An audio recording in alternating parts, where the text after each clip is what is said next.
evening and welcome to ELOSOFUMARTAKES. This is our 170th take, live from the Alec Bradley Lone Star Studios of Euless, Texas. I'm your host, Barry Duplessis, as always, and I'm so proud, so pleased, and so privileged to be with you all tonight.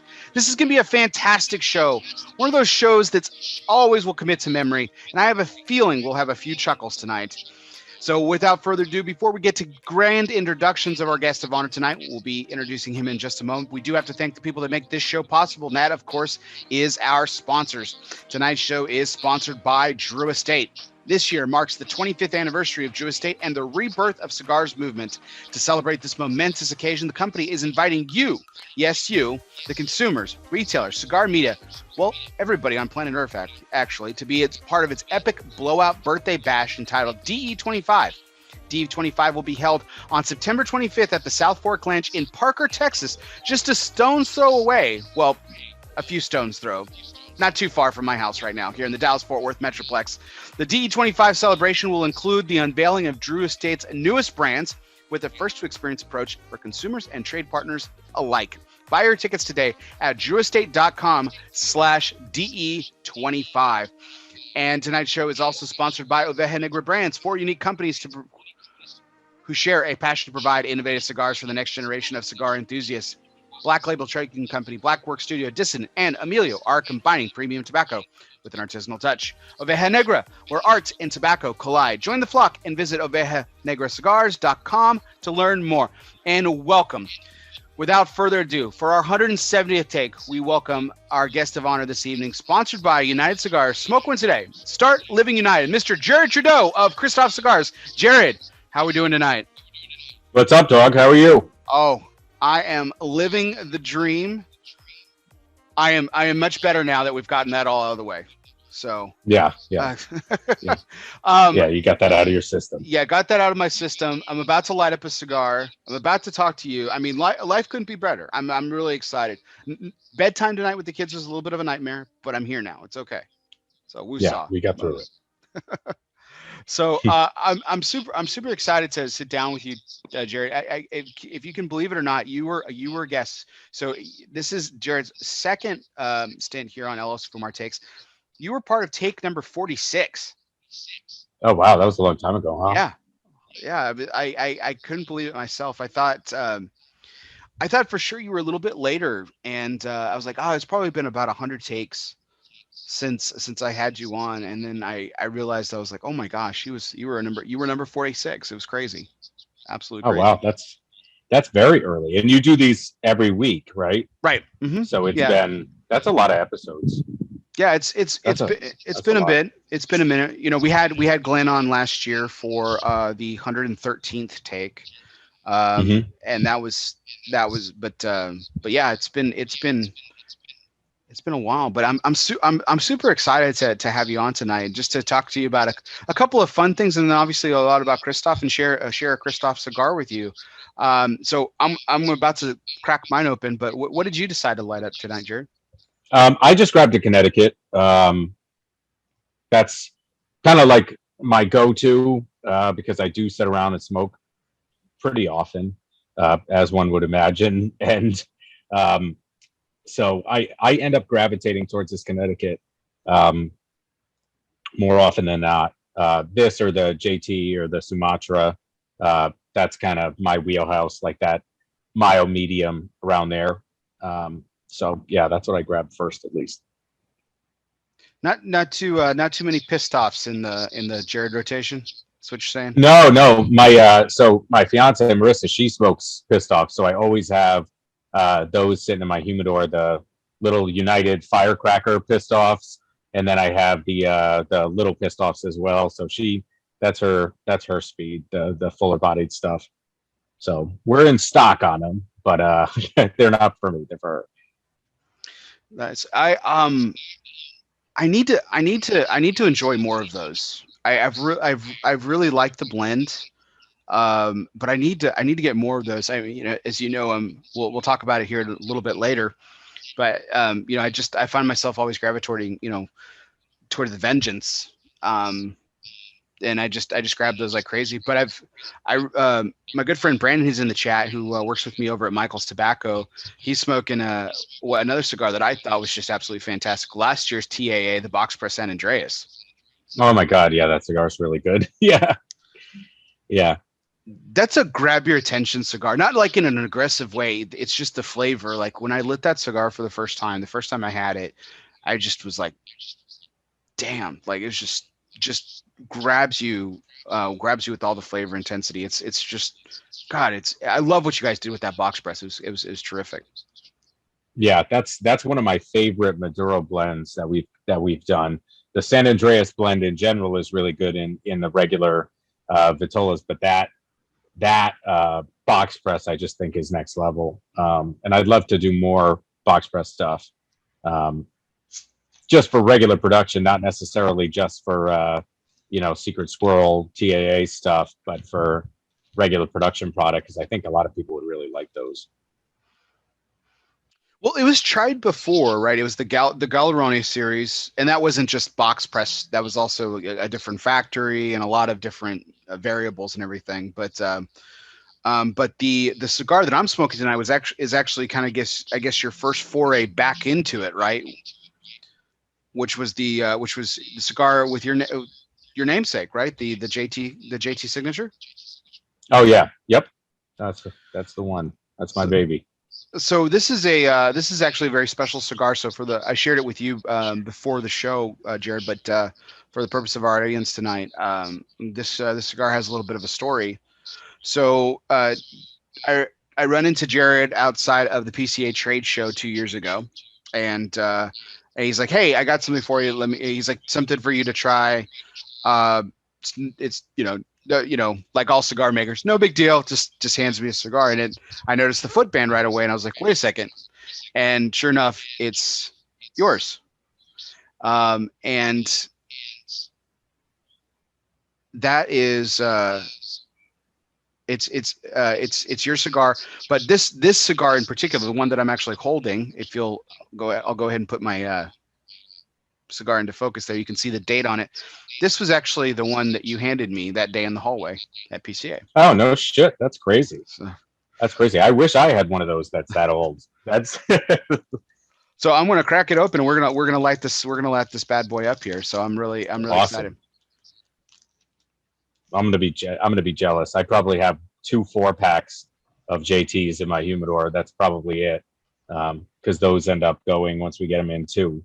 So it's hard. What's all this limited stuff? I want to smoke it, like the TAA 685 Woodlawn and the TAA box press and the JT signature, and then I go to order samples or something, or call my office and have them send me some, and they're like, "Oh no, we haven't seen those. Those are all spoken for." I'm like, oh, all right. At least other people are getting them. I'm like, my fucking name's on it. I should probably get them, but but right. I'll get them eventually. I'll get them. That's but the we'll get into your cigar here in just a minute, but there's a couple other things I wanted to touch base with you on while we're talking about while I'm lighting about the cigar. And this is something that I've been just really wanting to talk to you about. And I actually haven't had this conversation with you offline either, but I know it seems like 100 years ago, pre-COVID and everything, but you and your fiance took a trip took a trip to India for a wedding. And it was a whole 9 yards type of wedding. It looked like a massive affair. You were dressed to the nines in traditional. Was it traditional Indian clothing? I don't want to speak on authority here. Yeah, it was. So we were part of the bridal party. So the bride had clothes made for us. We had to get measured before we went there, and she had tailors there make our outfits for every day of the wedding that had some sort of like formal aspect to it. So we had to wear all the formal like wedding attire, these really intricate kind of hand sewn outfits. It was really pretty cool. Like the way the experience that I got when I was there, I mean, we flew into an airport called Amritsar, which is, hours and hours north of Delhi. And we were going to the state of Punjab, which is a really small state in India, but it's responsible for a ton of agriculture and farming and exports that actually end up feeding India. And so the village that I was in was called Adikali, and it was like a really, really small village. Like, couldn't find it on a GPS or anything. Like, it just didn't, it's a really small village. And it was funny. We lived with the bride's family in there, and they had a big house there. They're very well off there, but still, it was pretty.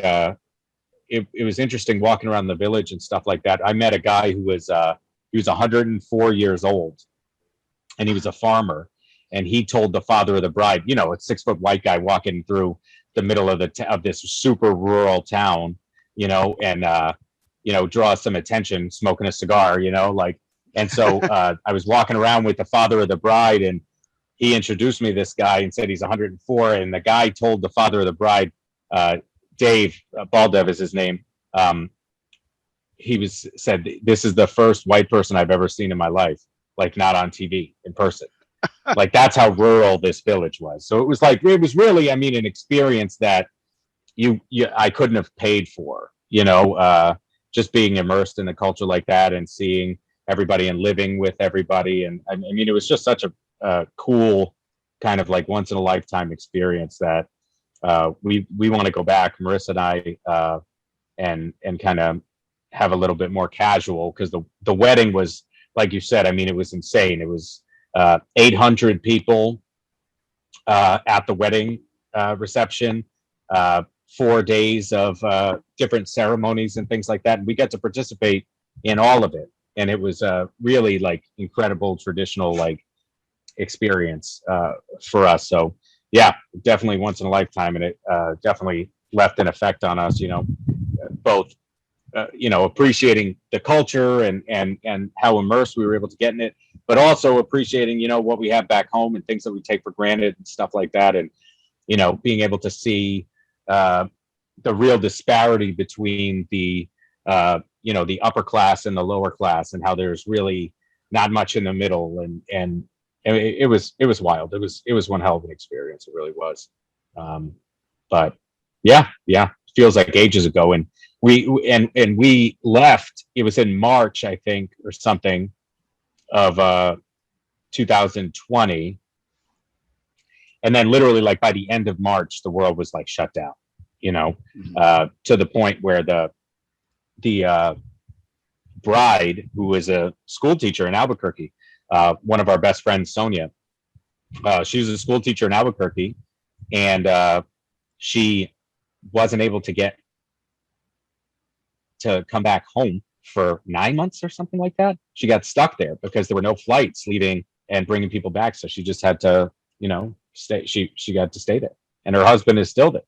So it's really, yeah. So we got out. We got out just in time, and another couple of weeks, and it probably would have been difficult for us to get back. But yeah, it was nuts. It was a crazy experience. So who did you know that you were in the bridal party? Did you know both of them, or?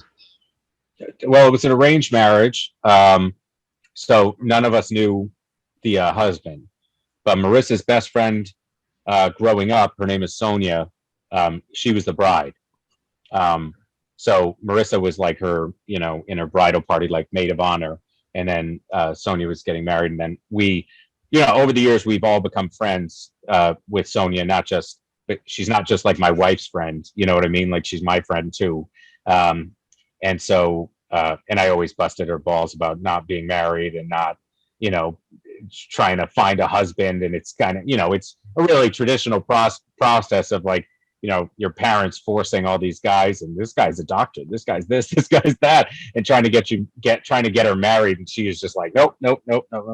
And so, she became my friend too. And we spent a lot of time with them. And so she wanted us all to be part of the wedding party, which I thought was awesome of her. So I flew Marissa and myself and Marissa's mom, who, Marissa grew up with this girl. So Marissa's mom wanted to come to the wedding too. So flew all of them out, and we got to participate. It was pretty amazing. So was this the husband's hometown then? Since Sonia grew up No, here? it was her. Okay, No, her Sonia. family. Yeah, it's her family. So her family, she grew up. She was, I think, I don't know if she was born here or born there, but she every year goes back, for months and months and months. And her parents spend half the year there. So her family's still very traditional in that respect. They operate businesses in New Mexico, but here. They still have really strong ties back to that community, and a big house there and everything. So, I mean, it was wild, like walking around the village and seeing the farmers and how everything's still done. Everything's by hand. There's no, machines. There's no nothing. And right across we were staying in a house that was like 14 bedrooms with 3 kitchens and, all this shit. And then across the street, literally, you open the gate and walk across the street, and it's a cinder block building with a family of 7 or 8, which that they share with, 3 water buffalo and some goats and stuff. And I mean, it was wild. I mean, it was wild. The next time I see you, I can show you some pictures and stuff. But it was a pretty crazy experience to see. So what was your I mean, obviously it made an impression on you. We'll talk about a couple of those impressions later, but like just kind of focusing on the fun festivities of it. Have you ever been to a traditional Indian wedding?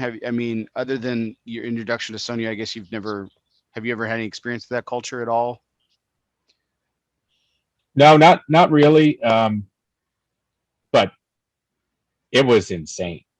Like they have like all of these ceremonies, whether they're, we actually got to be, so there were 800 people invited to the wedding reception.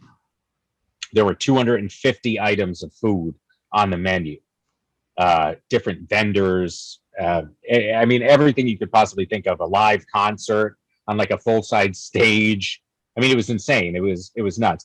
But they do some really interesting things, like at a lot of the ceremonies, when the bride and the husband are dancing, the family just walks up and just throws money on top of them, and that's like part of it to get them started in life and everything. And then there's one ceremony after, so this is after the wedding. We actually got to go to the wedding itself, which was inside a temple, so shoes off, head covered, sitting cross-legged, and you watch them do the traditional, like they recite certain things, and it was pretty cool. And then afterwards, so all of this, the bride and her sisters and everything, if the husband wants to get into the reception hall to see her, he and all the groomsmen, or his version of the bridal party, the women get to ask for whatever they want,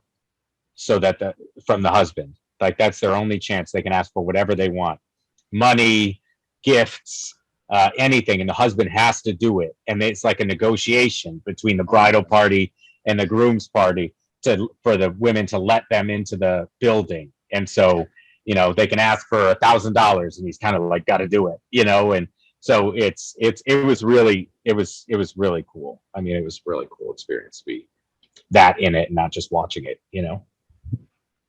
I mean, you were there for a while, because I mean, it is like you said, a very long, drawn out, ceremony. I mean, several ceremonies within this one celebration. I mean, how long were you there? I don't know, like maybe almost 2 weeks. Oh wow! But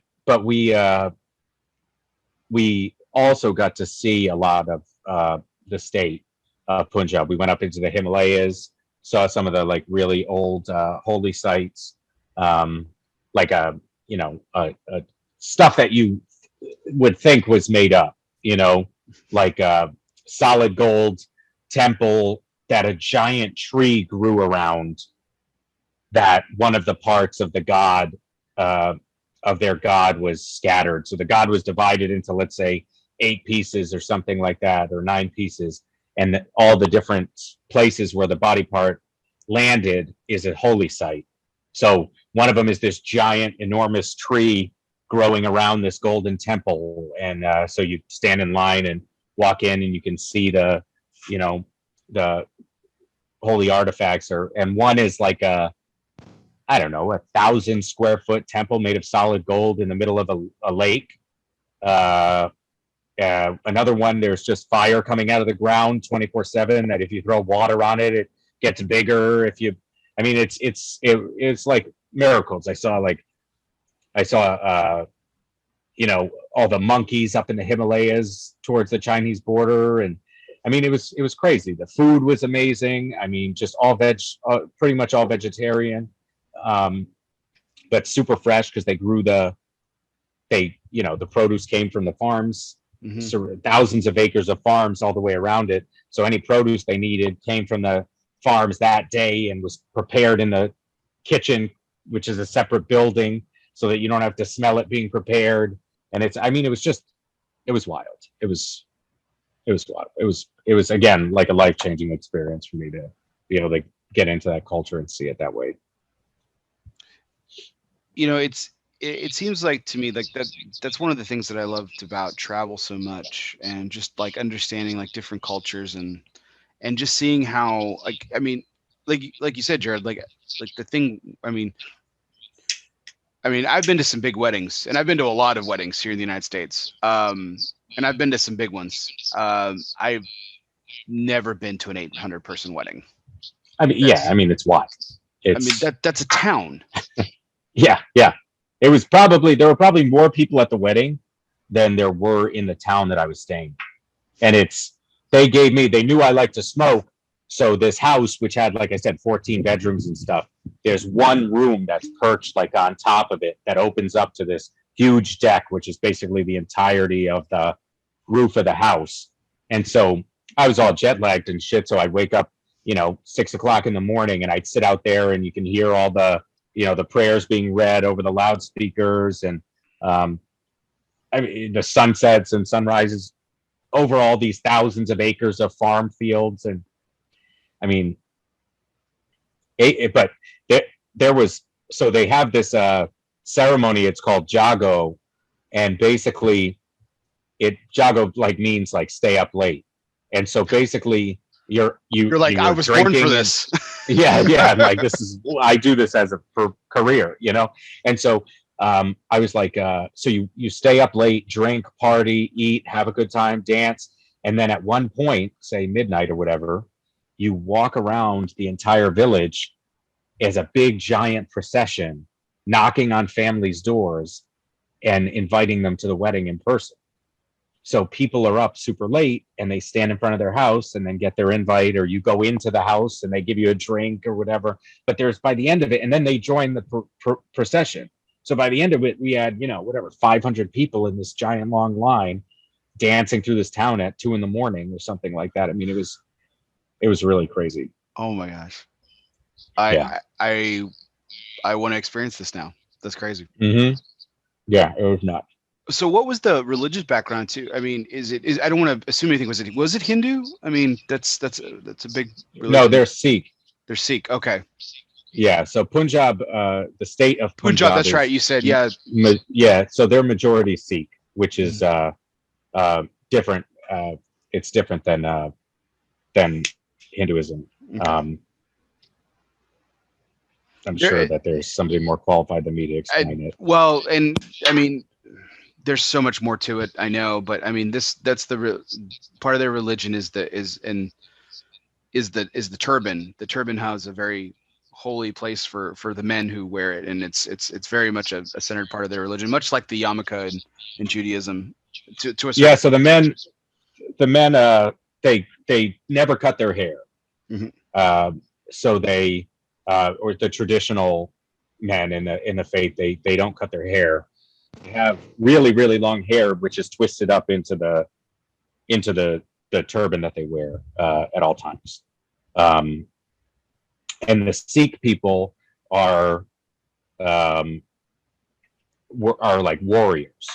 I thought I was going to go there and it was going to be a bunch of short people, but these guys, they were all huge. and a lot of them were in the Army, officers in the Army, stuff like that. So it's a much different culture than regular Indian culture, and they drink a lot and party a lot, where Hindis typically don't as much. So it was, I was right at home there. I was right. You're like, I was right born at for home. this. Yeah. Well, I know we spent a lot of time on it, but man, I was just fascinated by it. I mean, it just seemed like such an experience, and I hadn't talked to you since about it, and I know we're both busy, very, very busy. You more than I, but yeah, it just seemed like a real a hoot, and I wanted to chat about it. So, thanks for that. We're gonna actually talk a little bit more about some of this experience here later on. Sure. But I wanted to, before we kind of go into tonight's major point, what are you sipping on tonight? You got the legendary Yeti cup that you always adorn during these podcasts. Yes, I have the Yeti cup. Are we doing? It's just water. I was going to say, it's you're just doing water water tonight. You're not going to see any knocks on the door.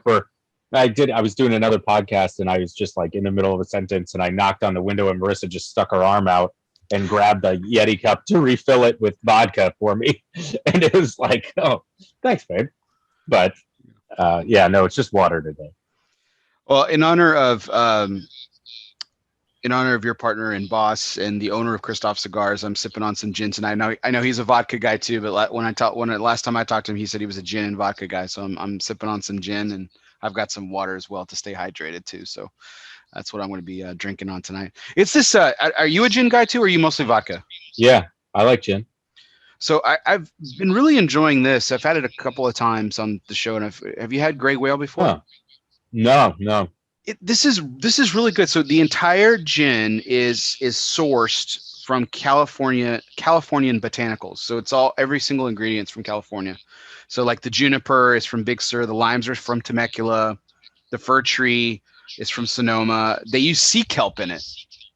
Oh wow, that's interesting. Yeah, I was gonna say that's not a traditional one. Mint from Santa Cruz, and almonds, believe it or not, from the Central Valley. So I'll have to check it out. I typically just grab like Hendrix. That's what I go, or Botanist. I like that too. Botanist is good, but I love Hendrix as yeah. well. But I haven't gotten into some of the more boutique-y gins, but I'd like to try. I definitely like to try it. Where do you get it? I got this one at a local guy. It's called Hall's. It's right across the street from Michael's. It's that corner. Oh, okay. Yep, I know where you're at. Yeah. So, yeah, it's a local guy. He's got a great beer selection too, but he's got some interesting cocktails and spirits and stuff. And yeah, the Gray Whale's gin is from there. It's really good. Really enjoyed it. I'll have to check it out. So, well, that will take us into tonight's major point, which is always brought to you by Baracoa Cigar Company. Baracoa is back. The Voyage has relaunched. Couldn't wait for the cigar to come back. It's been over 3 years, but now with a revamped blend coming out of one of the hottest factories in the industry, Danny Vasquez has promised us that if you like the original blend, you're absolutely going to love the relaunch.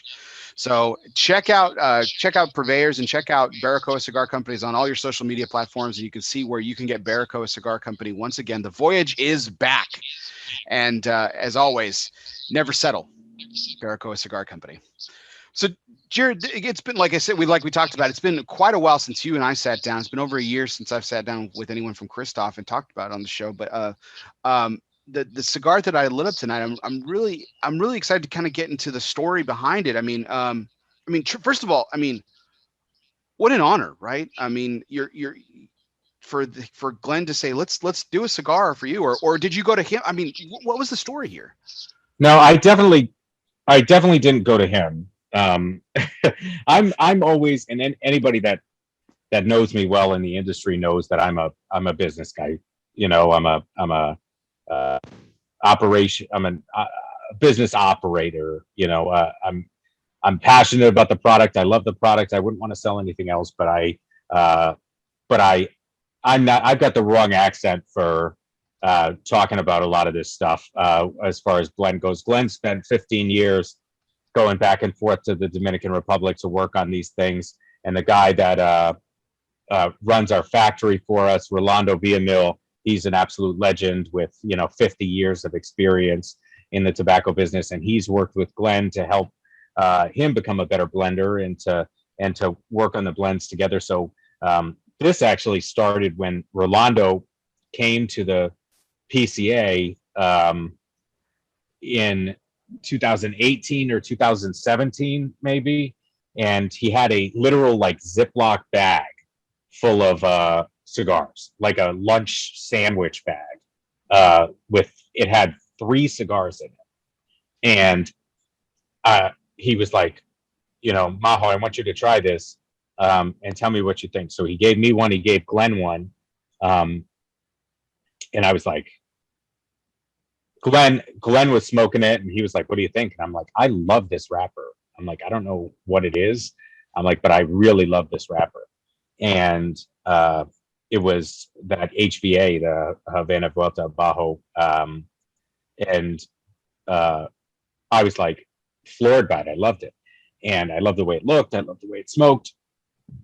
And this was just a really basic blend that he brought to us, just so that we could taste the wrapper. And he's like, I can get this if you want to do something with it. And Glen was kind of like, Jarrid, why don't you seem to really like it. Why don't you try to come up with something? And I'm like, it's not really my bag.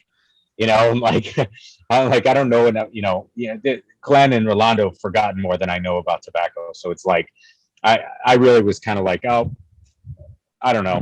And then Glen was like, well, I'll do it. And I'm like, all right. So I was like, it's going to take me as long as it's going to take me. And because I really don't know what I'm doing. I was going to say, you took this really serious. Yeah. I'm like, so it's going to take me as long as it's going to take me, and it's going to be what I want it to be. And I'm not going to spend a ton of time thinking about, you know, like, you want to make this cigar.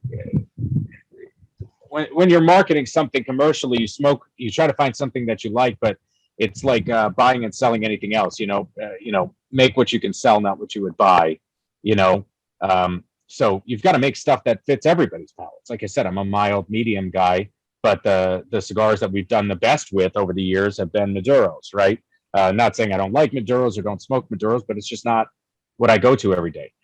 So if we went by what I smoke, we wouldn't have any of those. So I was like, I'm going to make it something that I want to sit and smoke and kind of celebrate with after a long day or something like that. So it ended up taking me 2 years. So the one that you're smoking right now, that's 2019. I first got that little Ziploc bag with a sample in it at 2017. Mm-hmm. And then we worked on the blend for the next 2 years, and obviously the livery and everything for the box and for the band. So 2019 is when we actually had them done, aged, ready to decide what we're going to do with. And then once we got the blend sorted out and the livery sorted out, we ended up coming up with this idea that was like, my shops, like my buddies and stuff like that, the shops that know me and their customers know me and have a good relationship with me, I'm going to give this cigar to those guys. I'll do an event there to launch it, and then they can keep selling them. And only the stores that support us by doing that event that I have a good relationship with are going to be the stores that get it. So it wasn't going to be a regular line in our portfolio. And then, fast forward 3 months from there, and we're in the thralls of COVID and everybody shut down. And so it's like, I can't fly around doing these launch events anymore. So we just kind of had to be like, I asked the reps, I'm like, who do I like? Like, who do I like? Who are my guys out there? Who are the people that are going to support this? And they came back with a list, and I'm like, all right, well, they can have it if they want it. And then everybody took it. So been really blessed to get some support behind this line. And I look forward to, once things are back to normal and events can be back to normal and capacity is normal, to go out there and start doing some of these events with the stores. But it's out there.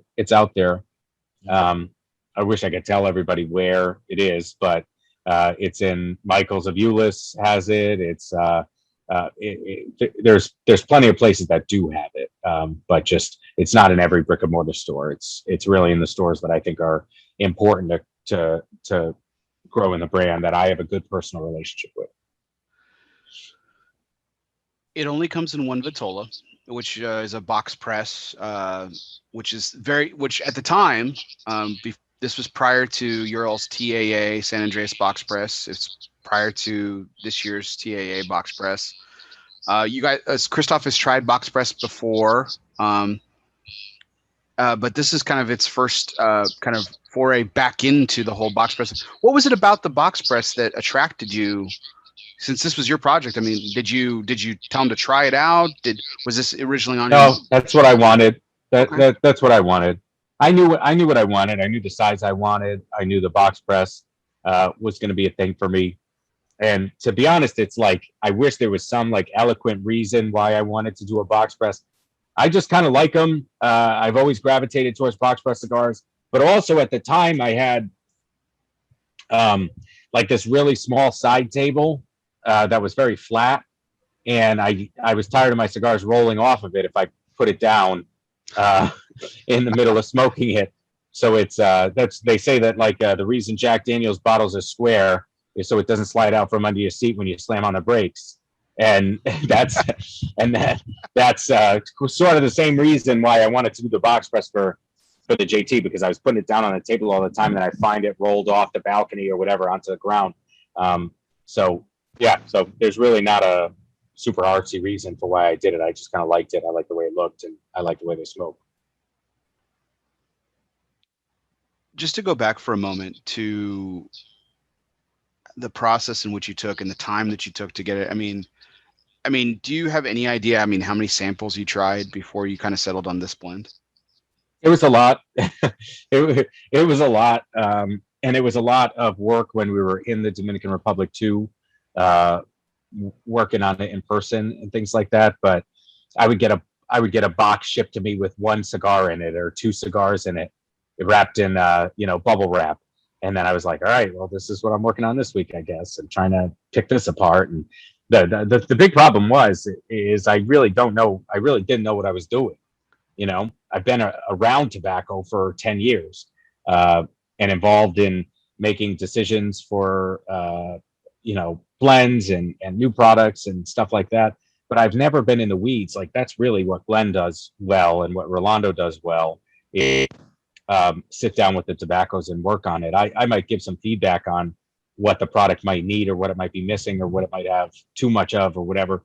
But I'm not the one who's sitting there picking through tobacco and stuff like that. So I really needed to get into it in order to be able to put this product together. But fortunately, I didn't even have to like get too deep because it was all curated for me. So the idea that, I blended this, I made decisions on the blend of it, but I mean, the real legwork goes to the people at the factory in the Dominican Republic who really took my dumb accent and translated it into tobaccos that would resonate with me, and they let me do stupid ideas, they let me do smart ideas, and they sent me samples all the same, whether it was a bad idea or a good idea, and they probably knew in advance which one it was, but they sent it to me nonetheless. So they let me fall on my face. That's why it took 2 years, because it was really difficult for me, and I didn't want to do it half-ass. I didn't want to put my initials onto something that I didn't like. So it really took some time, but I'm really happy. I'm really happy with the project and the way it came out. Well, the cigar that's almost 2 years old now in my hands that I've been smoking, the wrapper has this really rustic nature. The flavor is still, if anything, I think maybe it's even strengthened because I know your palate. You like a more mild to medium cigar, but this has got some giddy up to it. The draw is impeccable. The construction was until I just ashed a moment ago. The construction was holding up phenomenally. And I'm digging this with a couple years of age on it. I mean, I'm not one to specifically say, hey, go out and buy the cigar and age it. But go out, buy the cigar, smoke it, and buy another box and set it aside because this is tremendous. Oh, good, man. I'm glad. I'm jealous. I wish I had some that were old that I could smoke. I promise I'm making an effort here, Jarrid, not to ask about what's next or anything, but the challenge and the opportunity that you had about putting this blend together. I mean, is it something that you would given the opportunity, would you do it again? Was it fun? Did you enjoy it? I did enjoy it. It was a little, you know, I I really did enjoy it, and it was a hell of a thing for Glenn to give me the opportunity to put this project together, and even however sort of me saying that's it's not that's not what I'm known for, like, but it was a hell of an opportunity, and what I'm really grateful for, and probably the number one reason why I would do it again, is because of how much I got to learn about it, and about the process and stuff like that by doing it. Um, like I said, I'm the first guy to tell you I'm not an expert in this stuff. I I I don't know. I'm not going to come out here and say I'm a white guy from Rhode Island with a shitty accent that I'm a blender or something like that, because I'm really not. But I wanted to put my best foot forward and try to get as into it as they'd let me. And they opened their books for me and let me get as into it as I wanted to. So I would do it again just for the opportunity to kind of glean some more knowledge from Glenn or from Rolando or from the people down at the factory. And it was funny because I went down in December a couple years ago, and the guy came up to me at the factory. He was like, JT? And I'm like, yeah, that's me. And he was like, I rolled the JT. And there's one guy that they trust to roll it. And so I got to sit with him for a minute and talk to him and kind of see what he was thinking and see what he thought of the cigar and everything. So it's a really cool experience as far as being an industry guy to be able to do something like that, and then to see it in stores with my initials on it and the Red Sox colors. And, it's a cool, see my signature on the box, and, it's cool. It was really cool. And it was a real cool thing for Glenn to do and for the factory to give me a chance on. I wanted to ask if the colors were intentional. So you said they're Red Sox colors. Yeah. It's my initials in cursive with the blue and red, Sox colors, Patriots colors, whichever one you pick. Yeah. So I wanted to try to give a little throwback to that on the band. So man, talk about the last 24 months of experiences for you. I mean, this kid from South Providence, you blend your own cigar that bears your name, and you go and experience this once in a lifetime experience in Punjab. And I mean, when you were a kid, I mean, could you ever imagine that this would be your life? No, man. I mean, we grew up in this town's called Woonsocket, which is absolutely terrible place to grow up. And but my parents worked really hard. We got out. We moved to a suburb of there, and then we moved to a really nice part of the state where I was able to go to high school and stuff. And I've gone my whole life watching my dad and my mom work super hard to try to get us to improve our lots and send us to college, and all that stuff. And so I'm really grateful. I never thought I'd have the opportunities that I've had in this industry, or in any industry really. So yeah, it's nuts to look back and say, like, shit, what I could have been doing versus what I am doing. It's pretty crazy. I don't think a lot of people would have had that for me. I have to say it's pretty exciting to see, like, just what, because I was talking to Glenn about this the last time I had him on. Like we talk about the traditional families and the generational, legacies that are in this business and everything. But it's so much fun to see, like, what someone like Glenn has done and someone like yourself has been a part of. And I mean, these are exciting projects. And I mean, you're working with a factory that's, I mean, for all intents and purposes, you're 95% of its capacity. So I mean, it is your factory. No one else is getting this type of experience. No one else really is getting this type of cigars. So I'm I mean, I'm blown away by this cigar. I'm really enjoying it with 2 years of age. I've had it before, like kind of straight off the shelf, and it's a great cigar. It's a great blend. I mean, you should be really proud, Jarrid. Seriously. Yeah, I am. I'm proud of the blend. I'm proud of the project. I'm proud um, of what my team has been able to accomplish and what Glen's been able to accomplish over the last 15 years, and having had a chance to be a part of it has been the coolest experience that I've of my life. So I'm really fortunate, really grateful for the opportunities I've gotten. So we've gotten several comments in the chat about some technical difficulties. There seems to be some echo on my end. So Jarrid, if you'll forgive me and my audience, I'd like to ask for a little bit of grace here. I'm going to do just a quick test on something, and if you'll bear with me for just a moment here, no pun intended. I just want to see if we're going to go ahead and is the echo gone? It appears that it might be. So I think we might have to do some back some technical stuff here just with some experimentation. So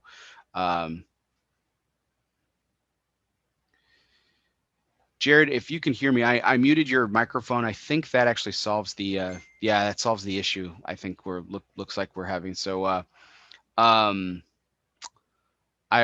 we might what we might have to do is I might have to mute you when I'm talking, and then if you'll unmute, and then I think we'll be okay. Yep, that's fine. Okay. So sorry about that. All right. Well, thank you to our audience there for a second. So Jarrid, I guess the next question. So like you were talking about with the release of the JT signature, you guys have this big plane released, and then 3 months later, the world comes to a stopping end, and we usher in the what I've called and coined the COVID era. But something that what I was from afar, I kind of was able to observe was the strategy that you and Glen took with Kristoff. There were some companies that laid some people off. There are companies that had to let some of their brokers go. You obviously have an in-house sales force, but Kristoff remained intact. When this became a thing and COVID started, obviously there were probably a series of meetings with Glen about this. What were some of those meetings like? What was the strategy? What were you thinking short term and long term as far as how Kristoff would handle this I told myself I'd never say the term anymore, the historical event that ended up being this pandemic of this last year? So yeah, we got into it really early. We kind of saw what was going on, and with having traveled internationally and seeing how the rest of the world was kind of starting to ramp up for it. I was pretty concerned in the beginning, and Glen was too, and so was my counterpart Ward, who's our COO, who's my partner in pretty much everything. So we got on a call and we were like, look, this is kind of what's going on, and we had to kind of feel around and see, what was really going to happen legislatively, what was going to happen with our accounts and things like that. But pretty early on, we started getting some feedback from accounts talking to us and saying, like, would you believe this? Like, we got to shut down and do curbside and do all these things. And I'm getting deals from manufacturers, and I mean, everybody was in your fucking email saying, Sunglass Hut was in your email saying, we're here for you during this pandemic. And I'm like, oh, thanks, Sunglass Hut, I'm sure you're qualified to, respond to an international incident, right? Like it was nuts. And I thought it was intellectually dishonest to go out there and try to tell our customers, like we're sorry, like, but here, what would really help you right now is buying more cigars from us, like it was like, that was so fucking dumb to me. And it was intellectually dishonest, I think, for manufacturers to go out there and do that. And while I'm sure the shops that were open appreciated the opportunity to make some extra margin and stuff. I'm sure the ones that were closed were like, how tone deaf could you possibly be? So I our approach and the approach that we had with the sales reps was, look, we want to be really engaged right now with our retailers as far as what they need and what they're going to be interested in.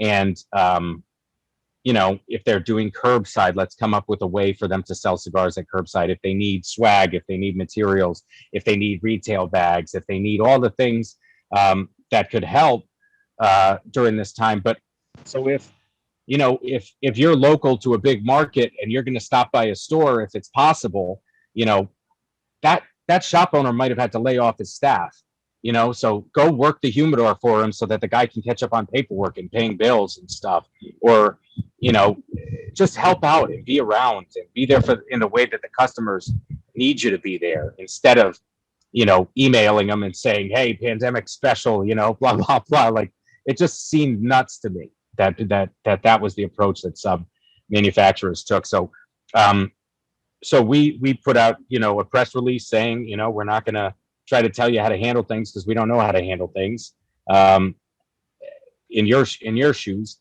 but we're going to be here for you in whatever way that you need. And so we came up with some really creative programs. And then another thing that we did, again, towards that end of like being more introspective, was I had bi-weekly Zoom calls with my whole sales team, where instead of just talking about numbers, because numbers were really not germane to the conversation at that point, with, you know, 50% or more of your accounts shut down, we talked about education. You know, how can you be a better rep? How can you be a better person? How can you be a better asset to the company? What are, you know, I think a great question that came out of these bi-weekly Zoom calls was, I asked the sales reps, you know, what do you love doing? What that you're good at that you aren't doing for us? So I had one guy say, you know, I really love social media, and so I'd like to get, okay, great. So now that person runs our social media. And I had another guy who said, oh, I know how to do like some back end web stuff, so I want to redo our Kristoff website. And I'm like, awesome. One guy was like, I love these internet forums and podcasts and stuff, so I want to liaise with them and make sure they get the same access to samples and stuff like that the big guys do. And I was like, perfect. So that guy jumped into that. One guy's really good at taking pictures and was into photography, so he did some good promo shots and things like that. So I really got a lot of bandwidth out of it. One of our newer reps was interested in, she was a copywriter. So she wanted to write, you know, the press releases and email campaigns and things like that. So she got into that. So again, just kind of tapping our sales people, because if you have something that you really love, that you're really good at, and nobody's ever asked you, would you like to do that for the company you're working for? I mean, there's bandwidth on the table, right? And the reps aren't trapped much anymore. And they weren't on the road at all at that time. So if you're just sitting at home making phone calls, you know, you make 10, 15 phone calls a day. By the time it gets to the next Monday, you're calling, you know, after 2 weeks, you're calling the same people all over again. They're like, oh, still shut down, as you know, like, so we really wanted to come up with a way to get better during this whole thing. And part of that was not adopting the austerity measures that other companies did either. I mean, there's a couple times in the cigar business where my accent is beneficial, and my background by education and career experience in the corporate world, working for Fortune 500 companies, that really benefited us, you know, and Glenn as well, and Ward as well. So as a management team, I think we really put a ton of emphasis on the back end on making sure our people were taken care of through the whole thing. So we didn't lay anybody off. We didn't cut pay. We didn't do anything. We did more to try to keep them engaged and interested and excited about doing their job. And then, so that was, we were really fortunate to be in a financial position where, you know, we could do all that stuff. So yeah, that's kind of COVID for us in a nutshell. We're going to talk about your background in corporate here in just a second, because I think it bears on this conversation for a moment. Because I have this crazy theory, and I wanted to just see if to bounce something off you. But before we get into that, real quick, this is always some of the things that you're talking about that you did with your team over the course of the past 12 plus months. Isn't that different from the way you've typically operated? And I'll let you comment on it, Jarrid, but it's you've always encouraged and you've always pushed your reps to do more than the status quo. That's always been your thing. Show up, don't be a dick, always ask for something. And it's not just asking for the sale, it's asking what you can do for them. I've known Guillermo, who's our area rep. He comes into the humidor and he sells, and he reorganizes the humidor, and I know that's just the type of guy he is. But I also know that that's behavior that's encouraged by you, and in a lot of ways. So you've always kind of insisted this different approach, if you will. I mean, obviously that's served you well in the last 12 months.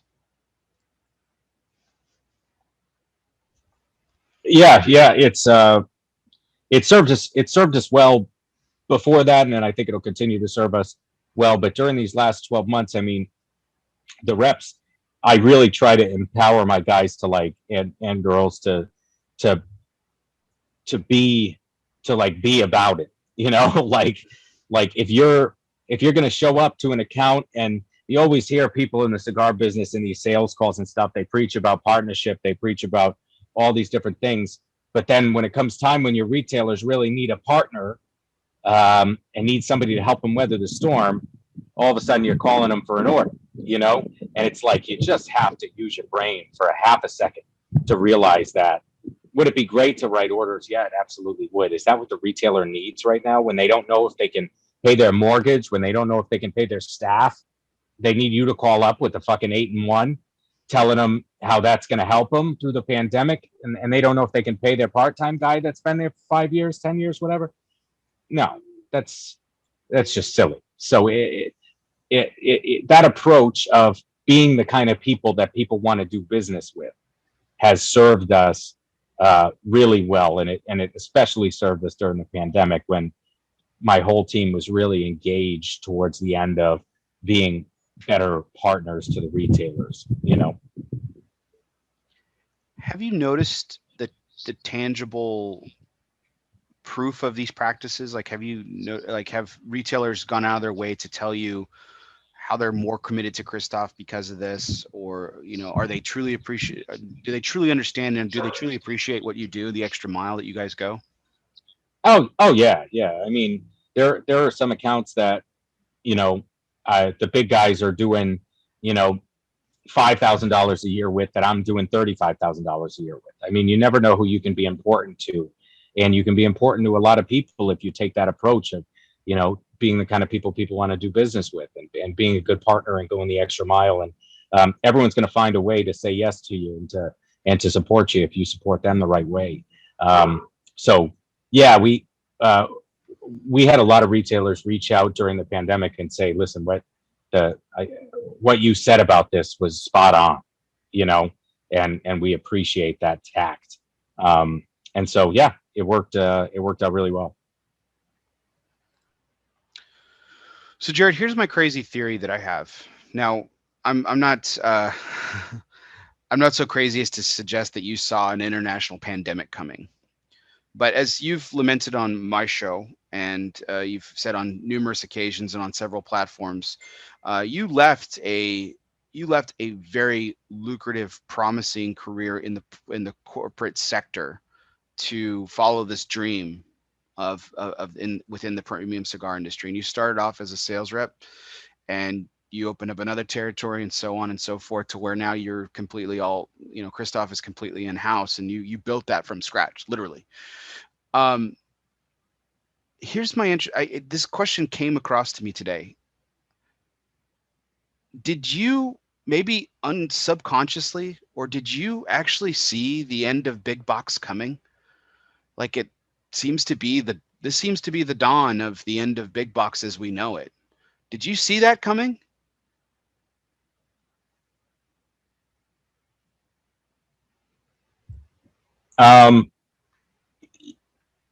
Not it was a time in big box retail where I just wasn't. I was doing really well in my career, and my group was doing really well, and I was very young for the opportunity that I had there.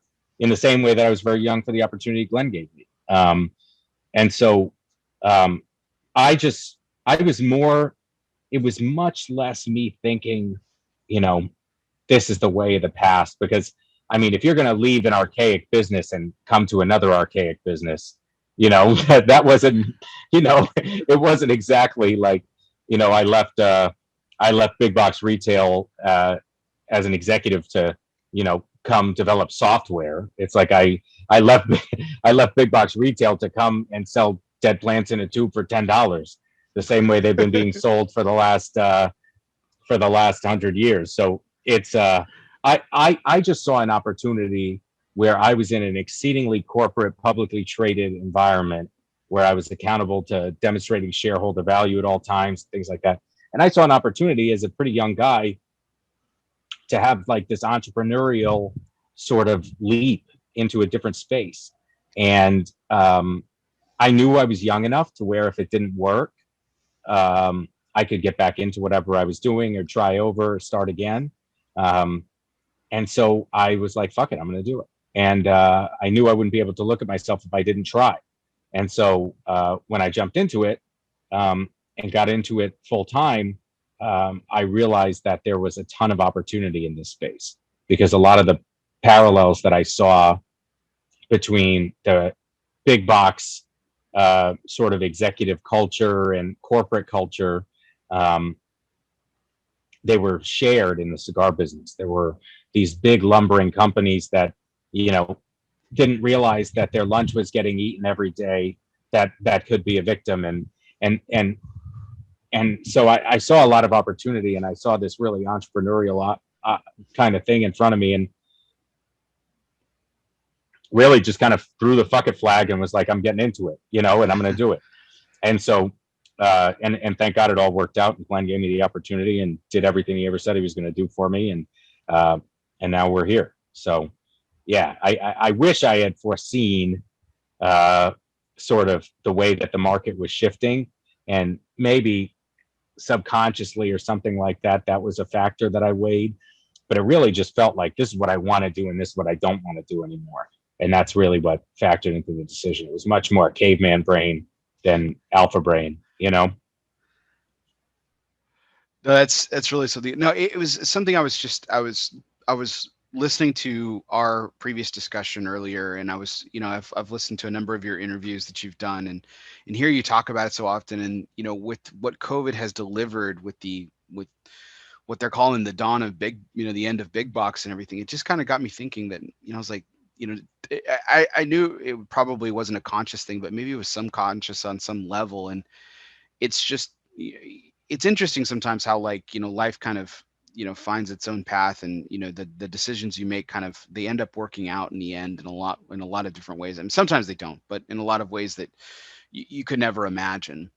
So that being said, so the beginning of 2021 starts, and there's still an international pandemic going. It's not like, a lot of us were, thinking that, as soon as as soon as December 31st, 2020 came, and the clock turned over, that we would, magically everything would be back to normal, and we get rid of this horrendous year known as 2020 and everything. And obviously that wasn't the case.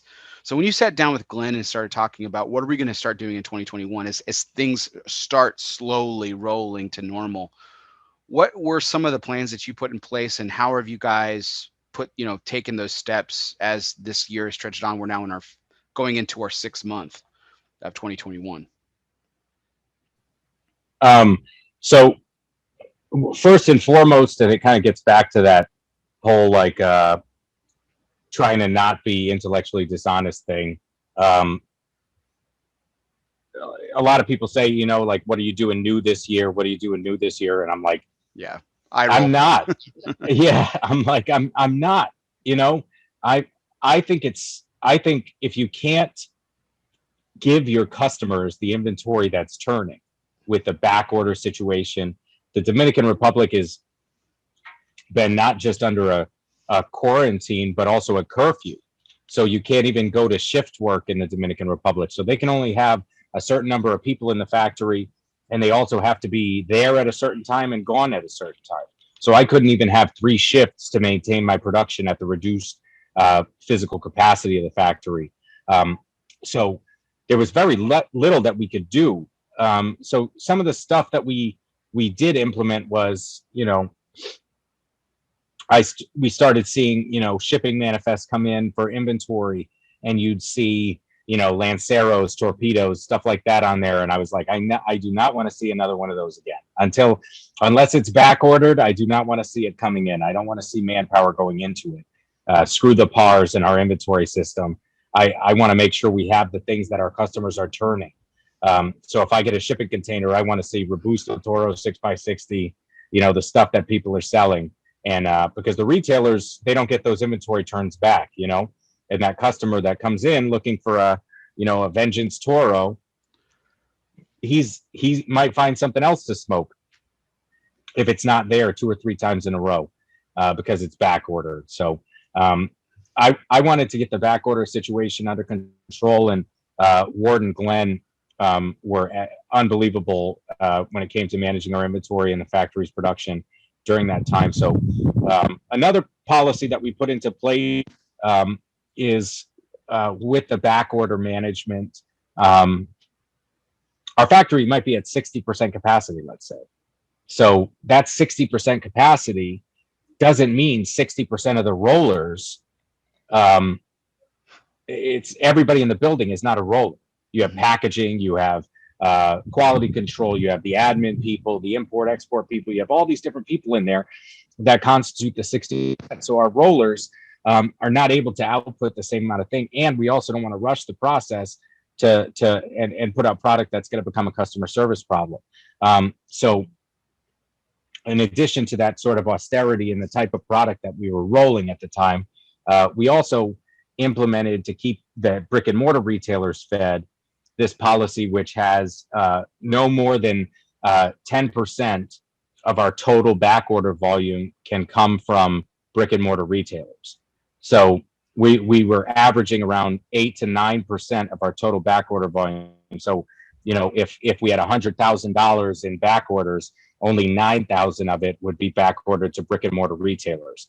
The other 91% of it would end up being back orders for the bigger key accounts. So big distributors and catalogs and things like that. So that was one thing that we put into place, which really helped us keep the brick and mortar retailers fed. And that's kind of the approach we took. Was we didn't want our brick and mortar retailers to miss out on inventory turns and have inventory issues. So we kind of sacrificed the greater good of the P&L towards the end of getting, because I could ship $100,000 to a big account and they could turn it in a month and then order another $100,000, or I could ship $100,000 to 200 accounts, and it might take them longer to turn it, and I might not definitely get that reorder in the same period of time. So that wasn't as necessarily as healthy a move for our P&L as we could have made, but it was the right thing to do, I think, for our retail partners. Servicing more in terms of quantity. In this case, quantity actually was better than, quality and some, or I don't know what I'm saying here, but in terms of POs, I guess, yeah. But I would rather ship $200,000 orders than one $200,000 order. That's kind of the bastardized version of it. I want to make sure that our brick and mortar retailers that support us all year are getting fed and are getting the product their customers are asking for. Because in the end, those are the accounts that are really suffering. It's not, to put a name on it, it's not Cigars International. Cigars International will be standing tomorrow, but mom and pop may not be. Mm-hmm. No, that's terrific. So do you know the capacity that Fairmorn is at right now, or is it still 60%? Is it less? Is it more? It's more. They're slowly increasing. But again, we're just, you're waiting from the rules on high from the government down there, and they're not particularly communicative about those kind of things. Plus, the other issue is, if you're out of work down there, if you're out of work down there for 6 months, if you were, part of the initial people that were laid off when it was at 50% capacity, you had to find another job. It's not like there's a great state benefit system or something like that. So being able to find people to come back and get in touch with the people that may have left and things like that without compromising quality is another concern. So it's, every cigar manufacturer in the Dominican Republic knows, like, even during Christmas holidays, they have religious holidays, and you might have 30 people that just don't come back after the religious holiday, and that's only a few weeks. Well, imagine after, potentially 6 months. So people got to make a living. So so it's definitely been a challenge. But as soon as we can get our production back in line, things will be, sort of business as usual. But until then, I'm not thinking about how can you be back ordered for, a few weeks on, Vengeance Toro, and then I tell you, oh, by the way, I'm coming out with 5 new lines at the show. It just makes you sound like an idiot, and it makes it seem like you don't understand your customers. So that's not us. In terms of capacity, Jarrid, realistically, what are you hoping for? But realistically, what do you think you're looking at to where you guys will be back up to running what you were a month pre-COVID? What are the timelines that you're considering at the company level? I'm hoping by the end of the year we'll be somewhat in line with where we need to be. It's just an issue of waiting on them, waiting on the Dominican Republic, waiting on the factory to get back up to snuff, and nobody's more eager to get that done than us, because our business this year has been insane. Our volume has been great, double-digit growth.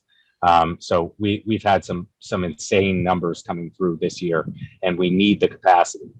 So I'm really looking forward to getting back to where we were, but I'm as savvy about it as you are, in terms of what the Dominican Republic's going to do. Mm-hmm. So I'm just hoping it cleans itself up. Hopefully by summer we'll see some laxness, and then hopefully by the end of the year we'll be back and caught up fully. And the back order will be resolved at that time too. Is your hope, or do you think that'll be lasting longer? Yeah, that's our hope. That's our hope. The real issue is, you go into Q3, that's a high consumption quarter, where we see some of our biggest numbers. So that's going to put us back a little bit with the PCA trade show. Plus, it's summertime and people are working, and people are smoking and people are golfing, and so those high consumption quarters get after us a little bit anyway. So I'm hoping it'll come together right. There is at least one new SKU that you guys are introducing, but it's a very limited one, and that's of course the latest TAA release that you all are doing, which is a box press. Again, another box press, but for the famed 605 Woodlawn blend. So talk a little bit about that. Yeah, so that was a TAA exclusive from this year. It's a box press, the same exact blend as the original 685 Woodlawn, which is Glen's childhood address. And we just said, what would smoke nice? That. And so we just kind of did it that way. And once we smoked some samples and stuff, we were like, oh yeah, this is it. So it's a beautiful, well packaged. It's an excellent blend. It's got a Ecuadorian Habano. It has Nicaraguan Habano. It has Dominican Nicaraguan fillers. It's really, really nice, in that great box press Toro Vitola. So we couldn't be more happy with how that came out for TAA, and the retailers have loved it too. So just to shift gears here for a second, Jarrid, I would really like, it'll be kind of hard to recapture the magic that was on this particular interview that you did, but last year you were on a show, How About That Cigar? So I know Matt and Garrett very well. And I mean, I've re-listened to that show several times. I mean, you had me in stitches as you had in those guys and the entire audience. It was awesome. Some of your soapboxes on a couple of items, including everything from sous vide to your penchant for arguing with people. And I don't want to necessarily go, like I said, it'd be really kind of hard to recapture the magic, but it would honor me, and I think our audience would find it insanely entertaining if you could tell the story about your flat tire. I think I would just love to hear it again. If you could, if you would permit me that ask, I would love to hear you regurgitate that story. I mean, I was dying. I was absolutely dying. Yeah, that people that may not know me, I do argue pretty. I'll die on a hill for not really for like important things, but for like dumb things. I will just not tolerate. If I feel like I'm getting worked, I will not tolerate it. And it all kind of came to a head. It's hard to argue with people in Texas. It's very easy to argue with people in Boston. You get an argument at 8 a.m. at Dunkin' Donuts when she hands you a coffee and you say, this isn't what I ordered. And she's like, I think it is. And you're like, oh, I would fucking know because I was there and this is what I drink every day. And, so it's very, it's very different. But so when I had first moved to Texas, I had a Infiniti that I was driving, sports, like a sports car, like the two-door ones, the red sport edition, like whatever, some magic thing. And so I had gone to the dealer because my tire was leaking, and I noticed that my tire was leaking. I drove to the dealer that morning from my house, and I get to the dealer and they say, oh, we'll plug it. So they plug it, give me a rental car. I drive home.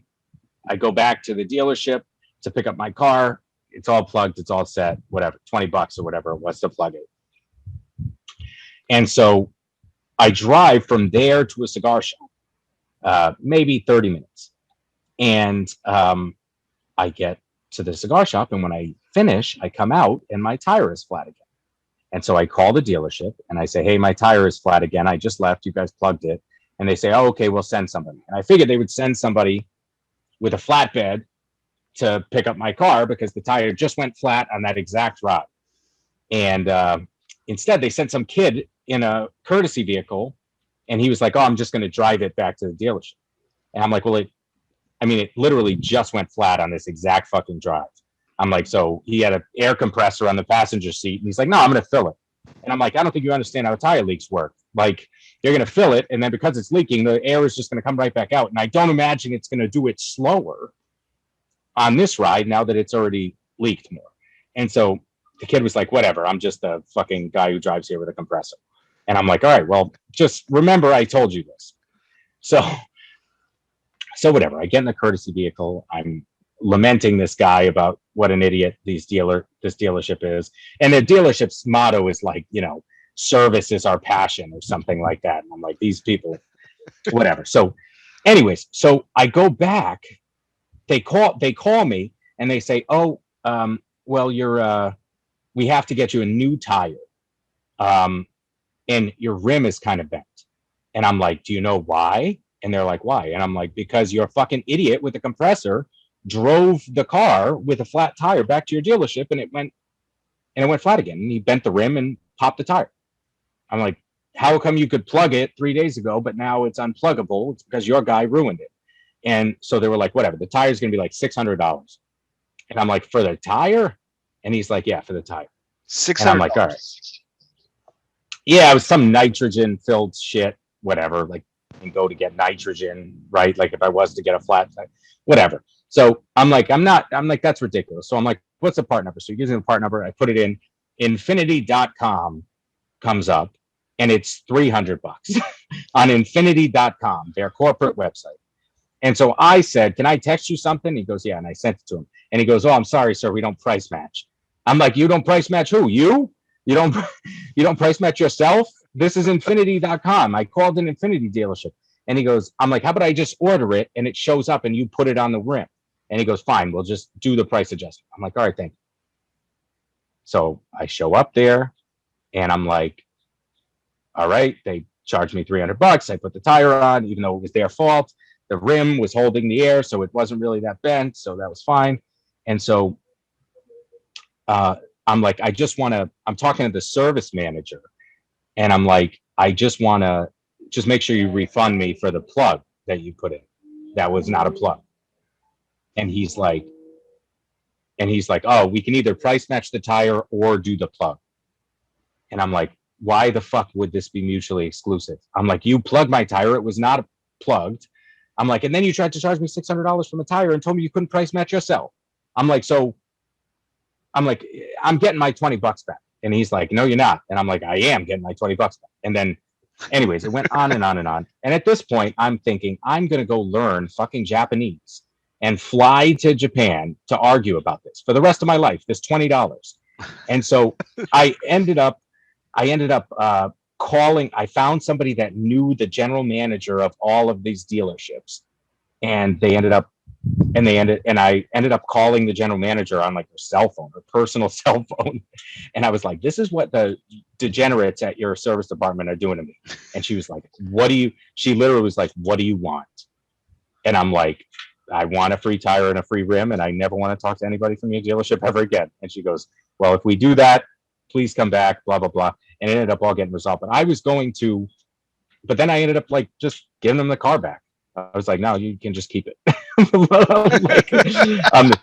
I want you to terminate my lease, and I'm done. And they ended up just taking it back.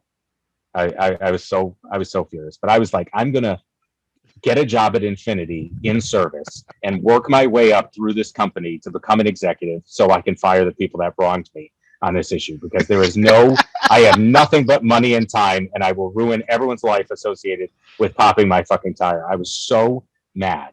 But these are the kind of things that seem to happen to me on a pretty regular basis, like where it's like, am I the only sane person in this conversation? And it was bad. It was bad. And I'm not as pissed now as I was when I did that interview.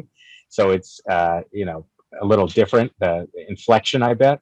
But, oh man, I was fired up. Those guys got me all worked up on that show. Well, like I said, I thought it would be really hard to kind of recapture the magic for sure. But I mean, that story, I'm listening, and I'm walking in my neighborhood listening to this, and I'm just literally laughing out loud, and I am fucking dying. And and I've had so many experiences like this too, where it's not about the $20. It's the principle. I know that's a tired expression, but no pun intended. But like it's not about the $20 at all. It's about like you doing the right thing. Like that's clear. I mean, you practice what you preach, Jarrid. I mean, you really push your sales team to be above it, and to do the right thing and everything. And all you're asking for, it's just a little bit of that in return. It's really not that much to ask.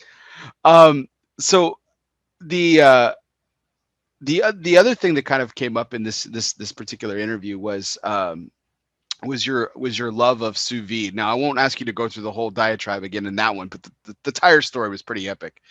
But when did you start like sous videing meat and stuff? Like, is this something you researched on and you suddenly got into, or is it something you've been into for a while? Because in the land of Texas, where we take our meat pretty seriously, that is sacrilege in a lot of ways. But I was curious, like when this kind of started for you. Did you do some research or into it, and get into it, or what? Yeah, I've always been into cooking. My fiance's a fucking horrible cook. Just abysmal, like you read about. So I've always done all the cooking in the house. And so I started, I've never been like a big, like, go outside and fucking, denim shorts and grill, and it's not really me. So I was like, I started doing some research on, I was getting into some French cooking techniques and things like that, and I discovered sous vide, and so I got into it a while ago. And then now it became like really popular all of a sudden. But it was really good for like prepping a bunch of food at once, and you know, if you want to just cook something perfectly every time through the miracles of modern science, this is the perfect solution for you. You know, you put it in, it cooks it to the perfect temperature, edge to edge, medium rare, whatever you want, and then you put it in a pan and finish it with butter and garlic and rosemary or whatever, and you're done. And it's done perfectly every time. So then I started getting all this hate from these people who were like, "That's not a manly way to cook. I need to stand over my grill in 15-degree weather, sweat, you know, or 90-degree weather, sweating into my family's fucking hamburgers to be a real man." And it's like, listen to how fucking stupid you sound. It's unbelievable. And all of these guys, all these internet guys too. Like I did like a multi-person like Zoom thing during the pandemic or whatever. And some of these guys who I don't even know who they are, but they were on this call and they were like, you know, "That's not really how you cook, blah, blah, blah." And I'm like, "Oh, you mean perfectly well done in the exact way to the degree of scientific certainty that it's cooked perfectly? Like, that's not how you cook? Like, explain to me how your way of sweating into your family's fucking meat is a better way. Explain to me," right? Like the only solution, it's kind of like, you know, the only reason is if you just say, "Oh, I like putting on my denim jeans and my denim shorts and my New Balance sneakers and standing in front of my grill." And that's the only excuse for why it's better, because by every empirical measure, it is not better.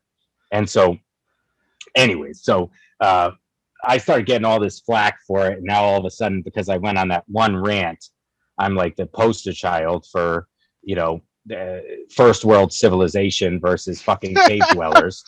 And so anyways, I'm not, you know, I don't think you're an idiot if you grill, but I think you're an idiot if you argue with people who don't grill. I mean, what a stupid, lame thing to be upset about. But anyways, yeah, I don't want to get too deep down the rabbit hole here, but that was the gist of that rant on that thing. But so I do all the cooking in the house, and I like doing it that way. Gotcha. No, it was hilarious. You had me at absolute stitches, Jarrid. It was like I said, once in a lifetime kind of catching the magic. But I think I appreciate you kind of reinvented a little bit of it here tonight. So I thank you on behalf of my audience. It definitely is entertaining for sure. But that kind of leads us into our next segment, which is our One Must Go segment, which is actually brought to you by United Cigars, featuring La Giana Havana and distributors of Jose Dominguez, Bandolero, Garofalo, and the highly acclaimed Atabey and Byron lines. So smoke one today and start living united. Now, Jarrid, we talked a little bit about this before the show. You were on take 46, and this is a relatively newer segment. We've been doing it for about a year now, and the idea is I give you three things, and one has to go to the curb. You have to kick one to the curb.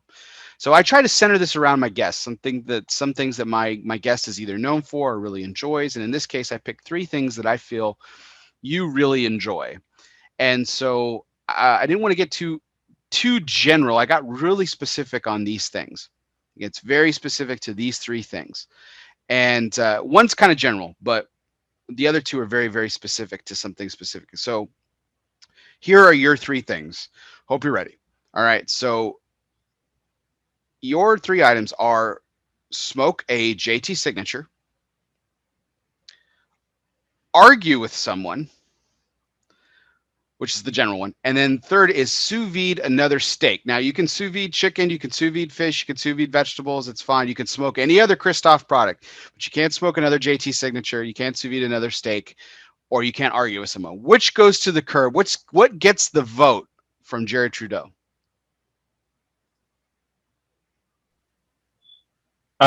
So it's smoke a JT, sous vide steak, or argue with people. Yes, sir. I think the sous vide has to go. I really do. I love smoking my cigars. Truly my first love in life is arguing with people, and then sous vide I'll just cook meat a regular way if necessary. I think the sous vide has to go. Those are very difficult choices, though. That's like my Sophie's choice would be those three. Probably that's really tough. You'll rejoin the cavemen, is what you're saying. I don't have a grill. You will find no grill at this house. And it's not some sort of passive protest. I don't need it because I can cook whatever I want to a scientific degree of perfection. So why would I need a grill where I just have to like poke it and find out if it's done? This is I think I could give up the sous vide though over arguing with people because that's a rare talent. Well, smoking your cigar needs no introduction or no excuse or anything. But what is it about your passion for arguing with people? Why do you enjoy it so much? I don't like arguing with people. I love it. It's and I don't do it on purpose. I don't provoke people. But very often the people that try to get in arguments are either they don't belong there. They just don't belong in the conversation. They don't belong in the argument. And so I just think it's really funny. I just think it's like a little source of delight for me when somebody, and this isn't work. This is like all in my regular life, customer service interactions, things like that, where somebody will say something that's so outlandish and ridiculous. And I will spend an almost unlimited amount of time and energy explaining to them why what they just said is the dumbest thing I've ever heard in my life. And back home, everybody else has the same passion for that. You know, like I said, the example with the Dunkin' Donuts lady, this is what you ordered. Oh, you're right. All of a sudden, after 30 plus years of ordering this coffee, I have now decided today would be the day I would change things up. You're totally right. You know, and you're right. I said something I've literally never said in my entire life at Dunkin' Donuts. That to me is just like high comedy. So I couldn't give it up. I couldn't give it up. And Marissa, well, she does get irritated with it sometimes because I don't argue with her a lot, but when she knows when it's going to happen. You know, like somebody will say something and she'll just grab my arm and be like, "Don't go in on this." And I'm like, it is my holy duty it is my sacred duty. I am a crusader against morons, and I have to get in the mud. Like I remember when we first moved to Texas, we have Nebraska Furniture Mart, right? Which is a 1 billion square foot home store that has, you know, couches and beds and living rooms and everything. And when I left New England, I sold everything and bought everything new from Nebraska Furniture Mart to furnish a whole house. And so the way it works is you go up, you schedule your delivery for the food on the phone with somebody. So they say you go up, you wait in line, you schedule your delivery for all of the furniture, and then the furniture guy on the phone, who's in the corporate office or whatever, says, "Okay, go up to the lady again, and you can complete your thing, and we'll give you a receipt with the shipping confirmation." And so I go back up to this lady, and she's this nice little Southern lady at the customer service thing, and I say, "Hey, the guy told me to come back up to see you. I scheduled my delivery." And she goes, "Okay, next," and she necks me like over my head, like I'm fucking Patrick Swayze in Ghost, like, and I'm like, and Marissa is standing behind me, and she literally turns around to face a different direction, and I'm like, "Excuse me, am I fucking bothering you?" And she's like, "What?" And I'm like, "Am I bothering you? Because you just nexted me over my head like I didn't just say something to you, and your guy on the phone told me to come and talk to you." I'm like, "So if I'm bothering you, I apologize, but why don't you tell me instead what I should be doing so that you can provide customer service as the giant fucking sign above you says you are willing to provide?" And she's like, I'm like, "Or you could do this. You could call upstairs, get a manager, and have him come down and watch me shred this $10,000 worth of furniture that I'm buying from you. And then I can explain to him why that it was entirely your fault. because you nexted me over my head like I wasn't standing. And she was like, sir, I am so sorry. And I'm like, yeah, you are. But she gets a manager. The manager comes down and he bought us a Swarovski or Tiffany fucking wine decanter and wine glass set for my trouble. And as we're walking out with the receipt, Marissa's like, did you have to do that? And I'm carrying my decanter and everything. And I'm like, I think we're going to do great here, babe. I think we're going to do great here in Texas. And she was like, oh my gosh. But by and large, people are very nice, and I don't have to do it as much here. But back home, it was really a necessity.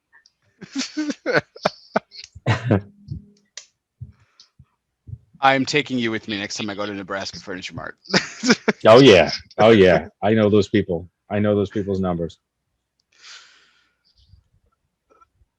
So, Jarrid, really appreciate that. Was our one must go segment. So the sous vide steak goes, because arguing with people is more than a like. It is a love. It is a passion, and you could not give that up. And then obviously you're not going to give up your own JT signature. So, but in your words, Sophie's choice. So I did a good job of giving you some hard choices here tonight. So as always, our one must go is brought to you by United Cigars, featuring La Giana Havana, distributors of Jose Dominguez, Bandolero, Garofalo, and the highly acclaimed Atabey and Byron lines. So smoke one today and start living united. Now, Jarrid, this next segment is something has become something near and dear to my heart, and I was really moved, and I was really excited about the issue that you brought up. So this is the time of the evening where we talk about since October, since my birthday, I launched this new segment in which I am featuring a charity or a nonprofit of my guest choice every week. And I give my guests the opportunity to talk about something that matters to them outside of the cigar world, outside of their own world, even necessarily sometimes, to kind of spotlight, highlight, and potentially raise some money for. And so I'm going to step away for just a second, Jarrid, and I want you to take the floor here and talk about. I'm going to do a quick brief introduction, but I want you to take the floor here and talk about why this is so important to you personally, and why you chose to spotlight it tonight. So, you selected Khalsa Aid International specifically. Now, Khalsa Aid International, excuse me, is a wonderful organization that delivers funds and resources to an enormous amount of causes around the world. And specifically, you chose the farmers' protests that are going on in India right now. This has started last year, the passing of a series of 3 laws has led into this month-long, almost a year-long protest at this time, has led to deaths and suicide. I mean, it is a very, very serious matter. I myself did not know. I knew of it, but as I was researching more and more for the show tonight, Jarrid, I mean, you are bringing about a serious issue that needs attention to it. I'm so excited.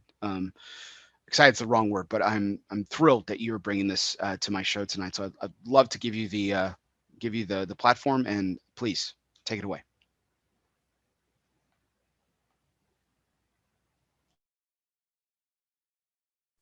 Okay.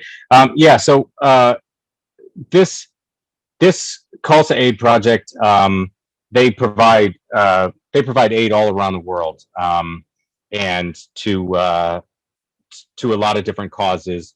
But the one that I'm focusing on, and the one that we've donated to, specializes in the farmers' protest. So what Bear had kind of alluded to is India passed these 3 laws, which are kind of like reminiscent of like the intolerable acts from the United States history, like the Tea Act and things like that.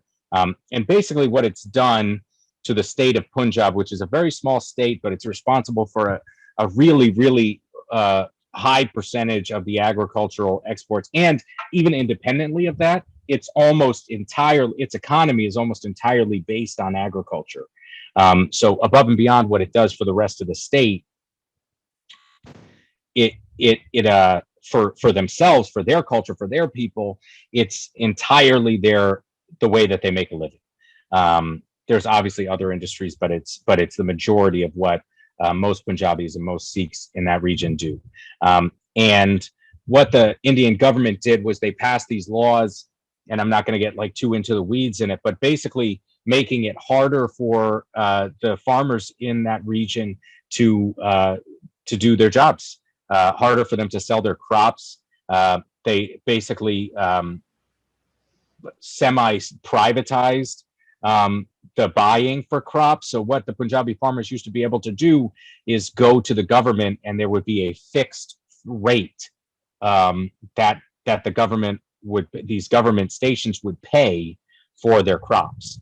And they eliminated that. So now, instead of in a free market economy like here, where maybe that would drive prices up or make it more competitive, there they relied on that flat fee, that floor price, as stability for being able to sell their crops. And that's been eliminated. Their ability to get water, India, the rest of India has been stealing water from the Punjabi state and basically treating them like second-class citizens, because they're being persecuted for religious reasons, they're being persecuted for class reasons, and all sorts of different reasons that India has constantly tried to take from the Punjabi state and from the Punjabi. And so the farmers, in protest of these laws, like hundreds of thousands of Punjabi farmers and Sikhs from all around have protested in major cities in India to try to get relief from these taxes, which they feel are punitive, and are going to destroy the farming industry, which is most of, affects the majority of Punjabis. And so Khalsa Aid is doing a lot independently of the protest and those tax things that I'm talking about. I mean, they're providing oxygen bottles during the COVID pandemic to lesser served parts of the country and things like that. But I saw firsthand when I was in India how difficult it is for a lot of these farmers to make a living. Being in a small village surrounded by tenement farmers and subsistence farmers, I got a chance to tour a lot of these farms and see these people who are, like I said, in their, some of them are over 100 years old. I mean, I met one family all living together in a small house that farmed the land around the house that we were staying in the village. And one brother was 104, the other one was in his 90s, the other one was in his 80s. And the 104-year-old brother took me out into the field and cut sugarcane so that I could try it. And they're still farming to this day, running around doing all this stuff. And this is all they have. And the way that it works there is they pay their tax on the land, whether they sell all of their crops or they don't, whether it's a good yield or whether it's not. And having this floor tax, being able to sell their crops directly to the state or to the city or to the country, rather, I'm sorry, to the country, gave them the ability to be able to plan what they were going to make for the year based on the yield that they had. And now that that's been cut away from them, they really don't have the ability to continue living the way that they're living. And also there's almost no social mobility, so they won't be able to just, it's not like they can just go get another job if their family has lived and farmed on these lands for generations, and now they just can't sell their crops or make enough money to survive based on these crops. So khalsaaid.org, it's really a good cause, not just for the Punjabi farmers, not just for the farmers' protest, but they do good work all around the world. But given the experience that I had there and the people that I know there, and the way I was treated and the way that I saw people live there, they're happy to be doing what they're doing, happy to be farming. And all they're asking for from their government is to be able to continue doing that and to continue feeding their families and millions of other families in India. So that's the charity that I wanted to spotlight, khalsaaid.org. And if you have a second to check it out and maybe donate to help provide some relief to these farmers who are now not working their lands but are protesting the Indian government for relief and for equality and to be treated like Indian citizens. I'd really appreciate it.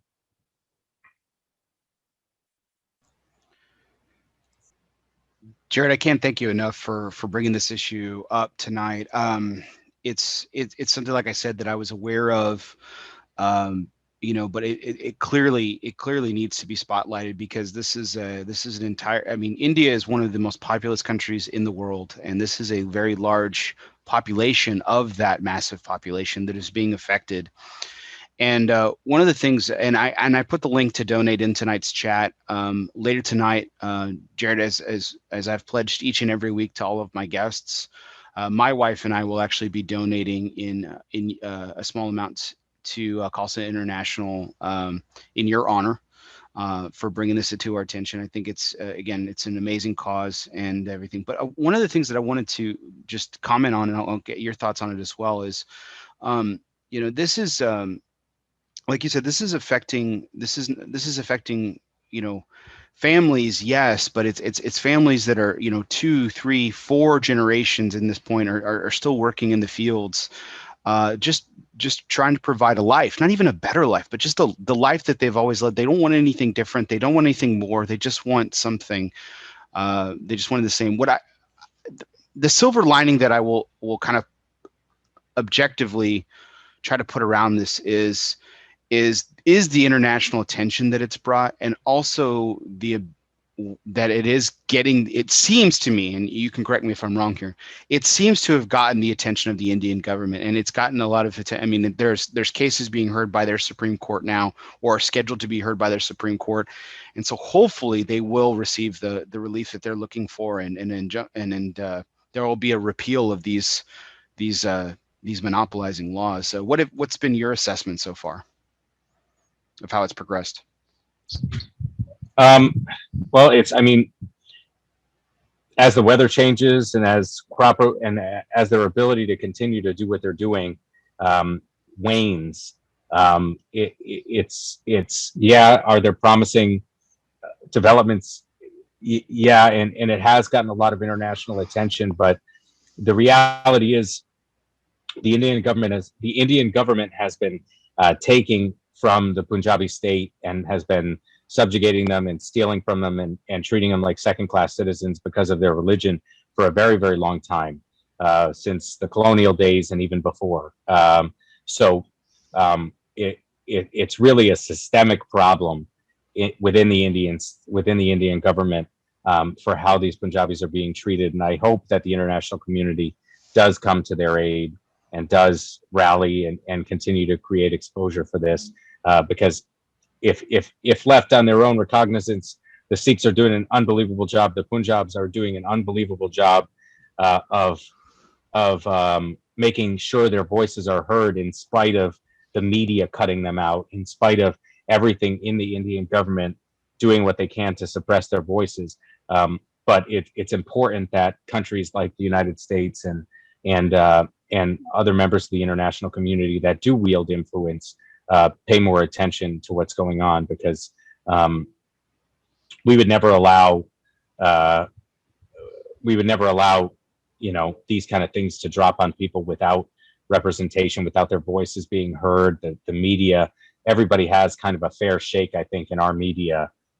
There's a channel you can watch if you feel one way. There's a channel you can watch if you feel another way. It's not like that in India with state-owned media outlets and things like that. So I think that whatever we can do to bring some exposure to it and to what Modi is doing to the Punjabi state, I think is important. Again, thank you, Jarrid. I'm so appreciative of you for bringing this issue to my show. I think like I said, it was something that I was definitely moved by. When you sent it over to me, I was blown away. And I as I thought about it, I figured out why this was such an important issue to you. But I think it was really great for you to kind of illustrate it tonight. So thank you very much. You guys can check Khalsa Aid International .org. Again, the link is in the chat. It'll be in the show notes. Please consider donating to this fabulous cause. It's something that is affects not only families at the small scale, but it affects a country in a larger scale. And this is an international issue. Make no mistake about it. It does affect us here at home in the United States as well. You know, India being one of top three population in terms of population in the world, and it's something that needs to be resolved, and soon, in a positive way, so that people can get back to work, and these people can get back to the way that they've been doing things for generations. So thank you, Jarrid. I really appreciate it. Moving on to, I guess, a more on a happier note. One of the reasons this issue was actually brought up to you was it was your experience, like you said, when you went to India and you got to take part. You were in a wedding party of this wonderful wedding, and this beautiful people and wonderful family. 800 people in attendance strong. I still can't blows my mind. But something else happened in recently since the last time you and I spoke, and that was you actually getting down on one knee too, and you asking your wonderful girlfriend to marry you. And despite all of us wondering why, she said yes. But but it was actually, that was an adventure in itself. I mean, not to get to, this isn't the knot. This is ELOSOFUMARTAKES, but I'd love to hear just a little bit about that story and how you decided to do it, and the way it went down. Yeah. So we've been together for a long time, and we're going to Maui on vacation, and that's like one of like two places in the world that you can't go on vacation with your significant other you've been with for a long time without proposing. I think Maui and Paris are the two places you can't go on vacation to and not have your girlfriend expect you to propose. But Marissa, to maybe buck that trend, Marissa had no expectation that I was going to propose, because I am not a particularly sentimental, romantic guy. So it was just a regular trip, and I ended up trying to get her like dream ring in advance and get that designed and get that to me and hide it in my socks or whatever. And then we went out to Maui, and I rented this it's like a cliff, which I didn't even know you could rent, but I found a way to do it. And we had a table set up there with torches and flowers and everything. And private chef came in and cooked us a 5-course meal of all stuff that we liked, and hand delivered every course, and kind of yeah. And then when we first met, she was living in Australia. When we first met, she was living in Rhode Island, but then she lived in Australia for about 6 months. And when she was coming back from Australia, I told her to bring me back a few cigars from the duty free that I was asking for. So I had some, like Monte Cristo number 4s, from Cuban Monte Cristo number 4s that she had given me when she first moved back in with me from Australia. And I had saved 2 of them and brought them with me on the trip. So we smoked these, 3 or 4-year-old Monte Cristo number 4s, and this cliff during sunset in Maui. I mean, it was like as good. If she could have bitched about one thing, I would have probably pushed her off the cliff. I mean, I did everything I could have possibly done to make it good. And so, yeah, it worked out really well. And so we're going to go back every year now and back to Maui once the world stops ending, and continue that celebration, It's beautiful. That's absolutely beautiful. Congratulations to you and Marissa, to many, many years of happiness for you too. Thanks, man. I appreciate that. So just to go back to continue this kind of personal journey a little bit, before we talk about PCA 2021 that's coming up, I mean, hot as you know it, coming up here in about 6 weeks or so. Wanted to talk about the last trade show that you and I. I'm wrapping up the JT signature that you gave me during that trade show, and it's just smoking phenomenal. Love it with 2 years of age. It's gorgeous. But one of the things that the reason I was really excited to welcome you back, Jarrid, is, you know, I would say that you and I know each other, you know, acquaintance level. We know each other pretty well. But I've always had enormous amount of respect for you and everything. But you did something for me, and this is something that I told you about in the green room before we started tonight's show that you probably have forgotten about since. But as soon as I tell the story, you'll remember. But you may not realize how much it meant to me and what you did for me. It was the last day of the trade show, and I'm just happened to be walking by the Kristoff booth. I'm not even going to the booth, and you grab me. You're like, Bear, you got to come here real quick. And you grab me, you pull me aside, and you're like, Hey, Bear, I want to show you something. And you pull up Facebook, and you pull up this profile that was not me, did not have my name on it, but it was my profile picture, asking you for a friend request. And it had since added a lot of my friends to this fake profile. And there's pictures of me with my family. There were pictures of my kids, and I mean, needless to say, it rattled me. It rattled me hard. And you brought it to my attention, and you're like, "Hey, man, whatever I can do, whatever you need, just wanted to. I'm glad I ran into you. I really wanted to tell you about this." And for all the complaints about Facebook, I reported it. It got taken down before the last day of the trade show even ended, and it was all thanks to you. And for me personally, I can't thank you enough for what you did for me that day. I still kind of get worked up about it. It's still very emotional for me because I mean that's my family. Those are my children, and even if for even for a few moments, if they were being exploited for whatever con this person was going to dream up, and it was very jarring, and I'm indebted to you. I really am. I know that sounds extreme, but it meant so much to me, and I can't thank you enough. And like I said, you probably don't even remember it, but it meant so much to me. So thank you. I wanted to take this opportunity to thank you. Yeah, of course. I do remember, and it bothered me as soon as I saw it. So I made a note in my calendar that to track you down or to message you and let you know what was going on. And then I happened to see you before I got a chance to message you. I was hoping I'd see you at the trade show. And yeah, if I saw my family up there and stuff like that, pictures of my kids, whatever it was for, it wasn't good. And so I wanted to make sure I tracked you down and got ahead of it before it got crazy, because they only had a few mutual friends at that time or something, but I knew it was weird and I knew it wasn't something you would have made an extra profile or something. So I'm glad we got it taken down that quick. And yeah, I thought it was weird. So, but yeah, no thanks needed, man. That was what I think anyone would do,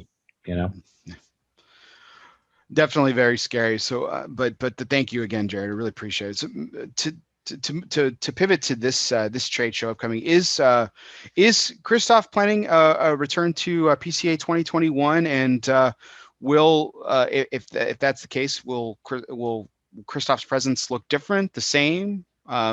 What's the plans for the trade show that's upcoming here in a few weeks? Yeah, we're absolutely gonna attend. I think even excuse me, when we have losses legislatively, or there's a lot of pressure legislatively, the industry really comes together towards fighting it. And I think even when we have victories or postponements or something like that, we have to realize that it's never going to be better. It's never going to be resolved positively as long as it's a product that has some sort of stigma around it. So I think it's important for us to always support the organization, especially given the fact that, the vast majority, if not all of its revenue, comes from supporting the trade show. And so we're going to be there. We'll be there in the same configuration that we've been in years past. It's expensive for us. It costs a lot of money, but I think it's an industry that's given so much to all of us. We have to continue to give back to it. So yeah, we'll be there. We'll be there with the full team and the same booth size. And we've contemplated sort of redesigning the booth and changing things up. We're not doing it this year, but maybe in years to come, maybe we'll have a different configuration or something. But our support for the organization, if anything, has stepped up this year. I've stepped up to be a title sponsor for the or to be one of the major sponsors for the trade show this year. We've paid for banner ads. We've done legislative outreach, breakout sessions, and stuff like that. We've sponsored. We've paid for e-blast and newsletters and all kinds of things. So we've really allocated resources this year to the organization that we hadn't in years past. Yeah, I think it's as important as ever to continue to support the industry. Jarrid, this may seem like a really trivial question, and but I just wanted to see, just wanted to get your take on this particularly. There's a number of companies that they were planning on not attending in 2020. The big headlines of the big four not attending that year, and that is carrying through to 2021. And there's actually going to be several companies that have pulled out that won't be attending as well. Why was it so important for Kristoff to stand by the PCA? And was there ever any consideration to not do so?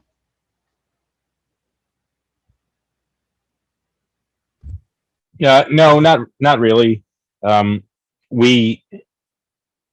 It's been an important part of our business for 15 years, exhibiting and bringing our team and seeing all of our accounts. And I don't think again, in the same way that we try to, be the kind of people want to do business with in our daily interactions with our accounts. I think, the industry has supported us, and PCA has supported us in our interests legislatively and our our customers. It has supported their interests. And do they, are there, notable instances where, there could be misalignments, or there could be things that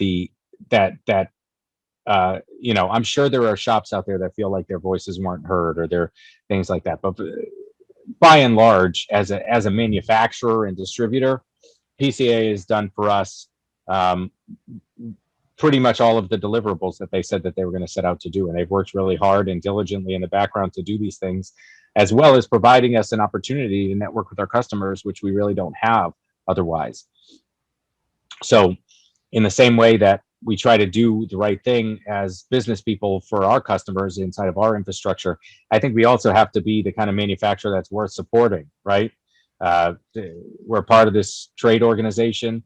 They work hard to support us and to try to make sure that we have a business to continue to go to and to continue to conduct. And I think we have some duty to be worthy of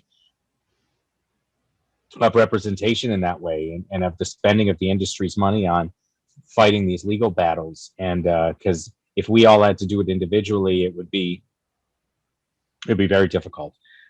So I have not picked up any misalignment in the message that PCA is putting forward with the message that we have, which is we've got to win these legal battles. We got to continue to support brick and mortar retailers, and we have to continue to fight for lower taxes on the state level and more freedoms for these business operators to do what they need or what they feel they need in their markets. And PCA provides the infrastructure for that stuff. So I think for us to step back in any way or lax in our support wouldn't really be smart. I don't think it'd be good for us. I don't think it's good for the organization. And I think it's immediately evident who it hurts if we were to step back, especially given the hole that was created by the big four stepping out and all that stuff, that piss and match, that all of that. I mean, it's the prerogative of these smaller manufacturers and mid-sized manufacturers to step up and increase their support. So that's what we've tried to do, our little piece. We can't make up for any one of these companies. We can't make up for half of any one of these companies leaving, but we can certainly do our part. And that's what we're trying to do. So yeah, we'll be. I'll be in attendance as well, and I'm looking forward to seeing you there. I'm really excited that Kristoff has kind of stepped up as you've said, and become even more involved that they have in years past. I'm curious though, in the conversations that you've had with Glenn, or even private thoughts in yourself. I mean, what's the expectation level of participation that you see, not from the manufacturer standpoint, but from the retail partners? Since you are so well engaged, since your team is so well engaged with your partners, as we've talked about numerous times. I mean, what's the realistic expectation that you feel will be in terms of attendance, in terms of exuberance and enthusiasm? What do you expect to see? I think I think people are going to be really excited to come back together as an industry. I think a lot of accounts are looking forward to it. I'm sure, I think there's a joke that within the industry that the only reason companies attend the trade show is to complain about attendance at the trade show, and it feels that way a lot of times. And you know what? There's absolutely a place for us to push back and make sure that the show is well attended because of how expensive it is for us and things like that. But I can promise you that there's nobody wants the trade show to be well attended more than PCA. So they're going to be putting and they already have in a full court press on making sure that it's well attended and everyone has the information they need. Excuse me. But yeah, it's I think people are going to be excited to get the industry back together again and do all the trade show activities, but also to do all the non-trade show activities, the drinking, smoking, cavorting that make the trade show special. So I think everyone's going to be engaged to get back to it. And are there going to be some people that probably choose not to attend? Yeah, but we don't know why. And there still is a pandemic still going on. They have a hard-won thing being able to smoke at the trade show and on the trade show floor, which could have very well not happened. So there were a lot of factors that this trade show has been able to accomplish that were variables that really would have determined the success. And I think almost everything landed the trade show's way. So yeah, I think it's going to be good. Well, on that note, Jarrid, I just have actually I have two last questions for you, and I can really, really appreciate the last couple of hours that you've put in with this conversation. Technical difficulties notwithstanding and everything on my end, I appreciate you bearing with me. But really, I know that Sundays are family time. I say this to all my guests every week. I know that Sundays are family time, and for you to step away from your fiance for a couple hours to sit down and have a conversation with me and share with my audience, what's going on with Kristoff and everything, and in your own life, it means the world to me. So thank you so much. I really appreciate it. That being said, just one of the things that I thought was among many things, but I thought from a business point of view, one of the things that makes the trade show so successful is the business and the relationship piece, the relationship specifically, and that's what you guys focus on. And a lot of this relationship stuff goes beyond the trade show floor, the dinners and so forth and everything. But one of the efforts that I really thought about the PCA, and I wanted to get your thoughts on it from a Jarrid Trudeau perspective, but also from a Kristoff point of view too, is I love the fact that they are hosting an after hours on the trade show kind of bar area where manufacturers and retailers can get together and conduct business as they would have in years past at these dinners and stuff that they may not be able to because of COVID. What did you think of that move, and how did Kristoff respond to it as well?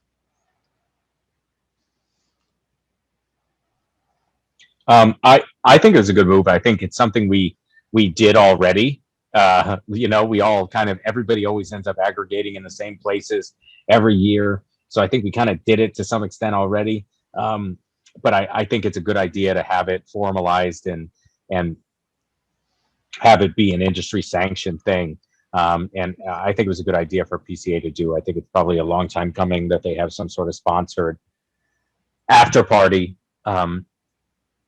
So we'll definitely be I'm sure my reps will end up there. I'm sure I'll end up there. I'm sure, everybody will end up there at some point. So I'm looking forward to it. I think it's a long time coming.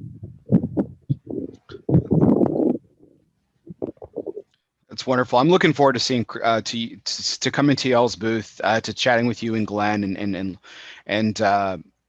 and covering Kristoff as we've done every single year, and really excited that you guys will be returning. So this is this last question will conclude our show for the evening, and this is of course is our as always is our curveball question, which is brought to you by Dunbarton Tobacco and Trust. The Dunbarton Tobacco and Trust curveball segment. Fastballs or curveballs, it doesn't matter. Since the company's inception, Steve Sock has been knocking them out of the park. Count them up, 6 consecutive years in the consensus top 3. Yep, I looked it up. And I actually even got fact checked by my good friend and partner on Cigar Crew Primetime Special Edition, Mr. William Cooper. 6 consecutive years. So here's the curveball question for you, Jarrid. You've been in management for a number of years, not just at Kristoff, but in years prior to that. So from a management perspective, from a leadership perspective, wanted to get your thoughts on this. What's scarier? Firing someone or hiring someone? And I have a little bit of an anecdote to go along with this, because firing someone, sometimes you're getting rid of the squeaky wheel, the weaker chain, whatever metaphor you want to throw at it. But you're also giving up a known quantity. But you're also gaining an unknown quantity with hiring somebody new. So it's got to be scary to a certain degree. And maybe that's an extreme word. You probably have a different perspective on it. But I wanted to hear your thoughts. What's scarier? Hiring or firing somebody to join the ranks? And this could be Kristoff related, could be any experience related. I wanted to get your thoughts on it. For me, it's like a super easy call for me, which is the scarier prospect is hiring somebody. It's Glen and I. Glen put his life on the line here to start a business 15 years ago, and he's tasked me and Ward and my salespeople and my team with kind of shepherding it the right way and continue to grow it and not counterfeiting all of the grace that he's built over those years. And so when the prospect arises of us firing somebody, very often it's to protect that. It's to make sure that our customers are getting the service that they need. It's to make sure that they feel good about doing business with us because of how hard we've worked to get to a position where we can even walk in their door. There was a time not so long ago when I was the only in-house rep that worked for the company. So for us to now have 9 people across the United States that are walking in with our name on their business cards and with us helping provide for them and their families, we certainly don't want those people walking in and saying our name, leaving the account feeling like we did them the wrong way or we're not providing some level of service they expect. And so firing people is it's not easy, but when it gets there, it is easy. It has to be done. It's based on feedback from the sales or from the accounts in that territory, from other sales reps in that territory, from our sales reps, from personal anecdotes and stuff, and based on the numbers. All things that communicate to me that person isn't adding value in that territory. So that's a pretty easy business decision for me to make. But as far as hiring people, that's where I get scared, because we're going to invest potentially a year at a minimum in this person in terms of ongoing training, traveling with them, introducing them to all of the accounts in that territory. And if they leave, if they can't handle it, if I pick the wrong person and they just can't handle the job, then I look back and think, like, what did this person do to sell me this bag that I'm now holding? That's a much scarier proposition for me, because all things being equal, as a manager and as an executive, if you're hiring somebody for a real job that represents your brand and represents you at the end of the day, Glen doesn't call me and ask how Bear's doing. Glen calls me and asks how Kristoff is doing. And if one person is dragging it down or not doing well, that's on me. Maybe they don't have the training they need. Maybe I didn't coach the right gap for them, between the skills they had and the skills they needed. Oftentimes it falls on me because I don't hire bad people, so that's a much scarier prospect for me. If I do all things being equal, if I do my job correctly, I really only have to do my job once, which is hiring the right person. And then it all stems from that. If I can hire the right person for the right territory and then just give them the right training, or they ask for the right stuff, I did my job right if I do that one thing.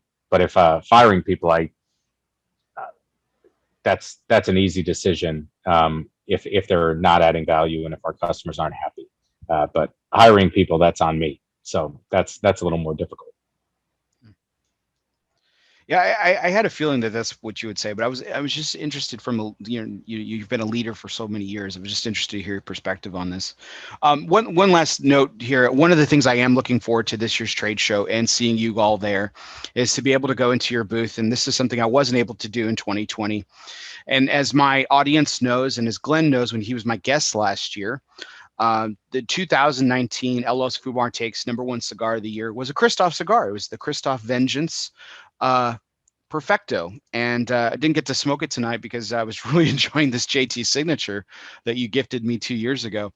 And but Kristoff was my #1 cigar in 2019. So one of the things I'm really looking forward to is being able to sit down with you and actually present you with the certificate of the #1 cigar of the year in 2019, and that'll be a fun moment. My wife asked me, she's like, well, why don't you just send it to them? And I was like, no, I really want to hand it to them. It may be a small gesture on their part, but it means a lot to me to be able to hand it to you, and I'm thrilled that I get to do it this year. So so thank you for attending, so that I could do that, and I'm so appreciative to you for that. So thank you. That will wrap up tonight's show. I'm really excited for all of you guys who got to tune in tonight, and I really appreciate everyone's likes, shares, and comments. Be sure to subscribe to our YouTube page, which is ELOSOFUMAR. You can also check out our Facebook page, ELOSOFUMAR. Be sure you hit the like button too. You can check out our calendar of upcoming events and guests, and we've got some great shows lined up leading up to the trade show. It's just getting kind of kicked off and started here with Jarrid tonight. We wanted to talk a little bit more PCA, and we did, and we're really excited that Kristoff's going to be there for 2021's PCA trade show. But there's going to be some awesome shows coming up in the next couple of weeks. You definitely don't want to miss it. So stay tuned to the Facebook page for upcoming guests as well. If you are listening to us wherever you listen to podcasts, whether that be on Apple Podcasts, Spotify, Google Play, Podbean, or iHeartRadio, or wherever you listen to podcasts, be sure you download, subscribe, and hit the review button.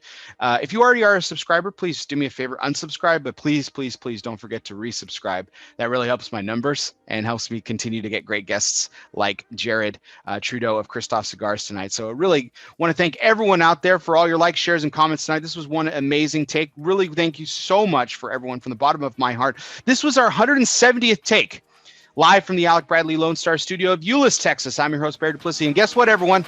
We'll see you next time.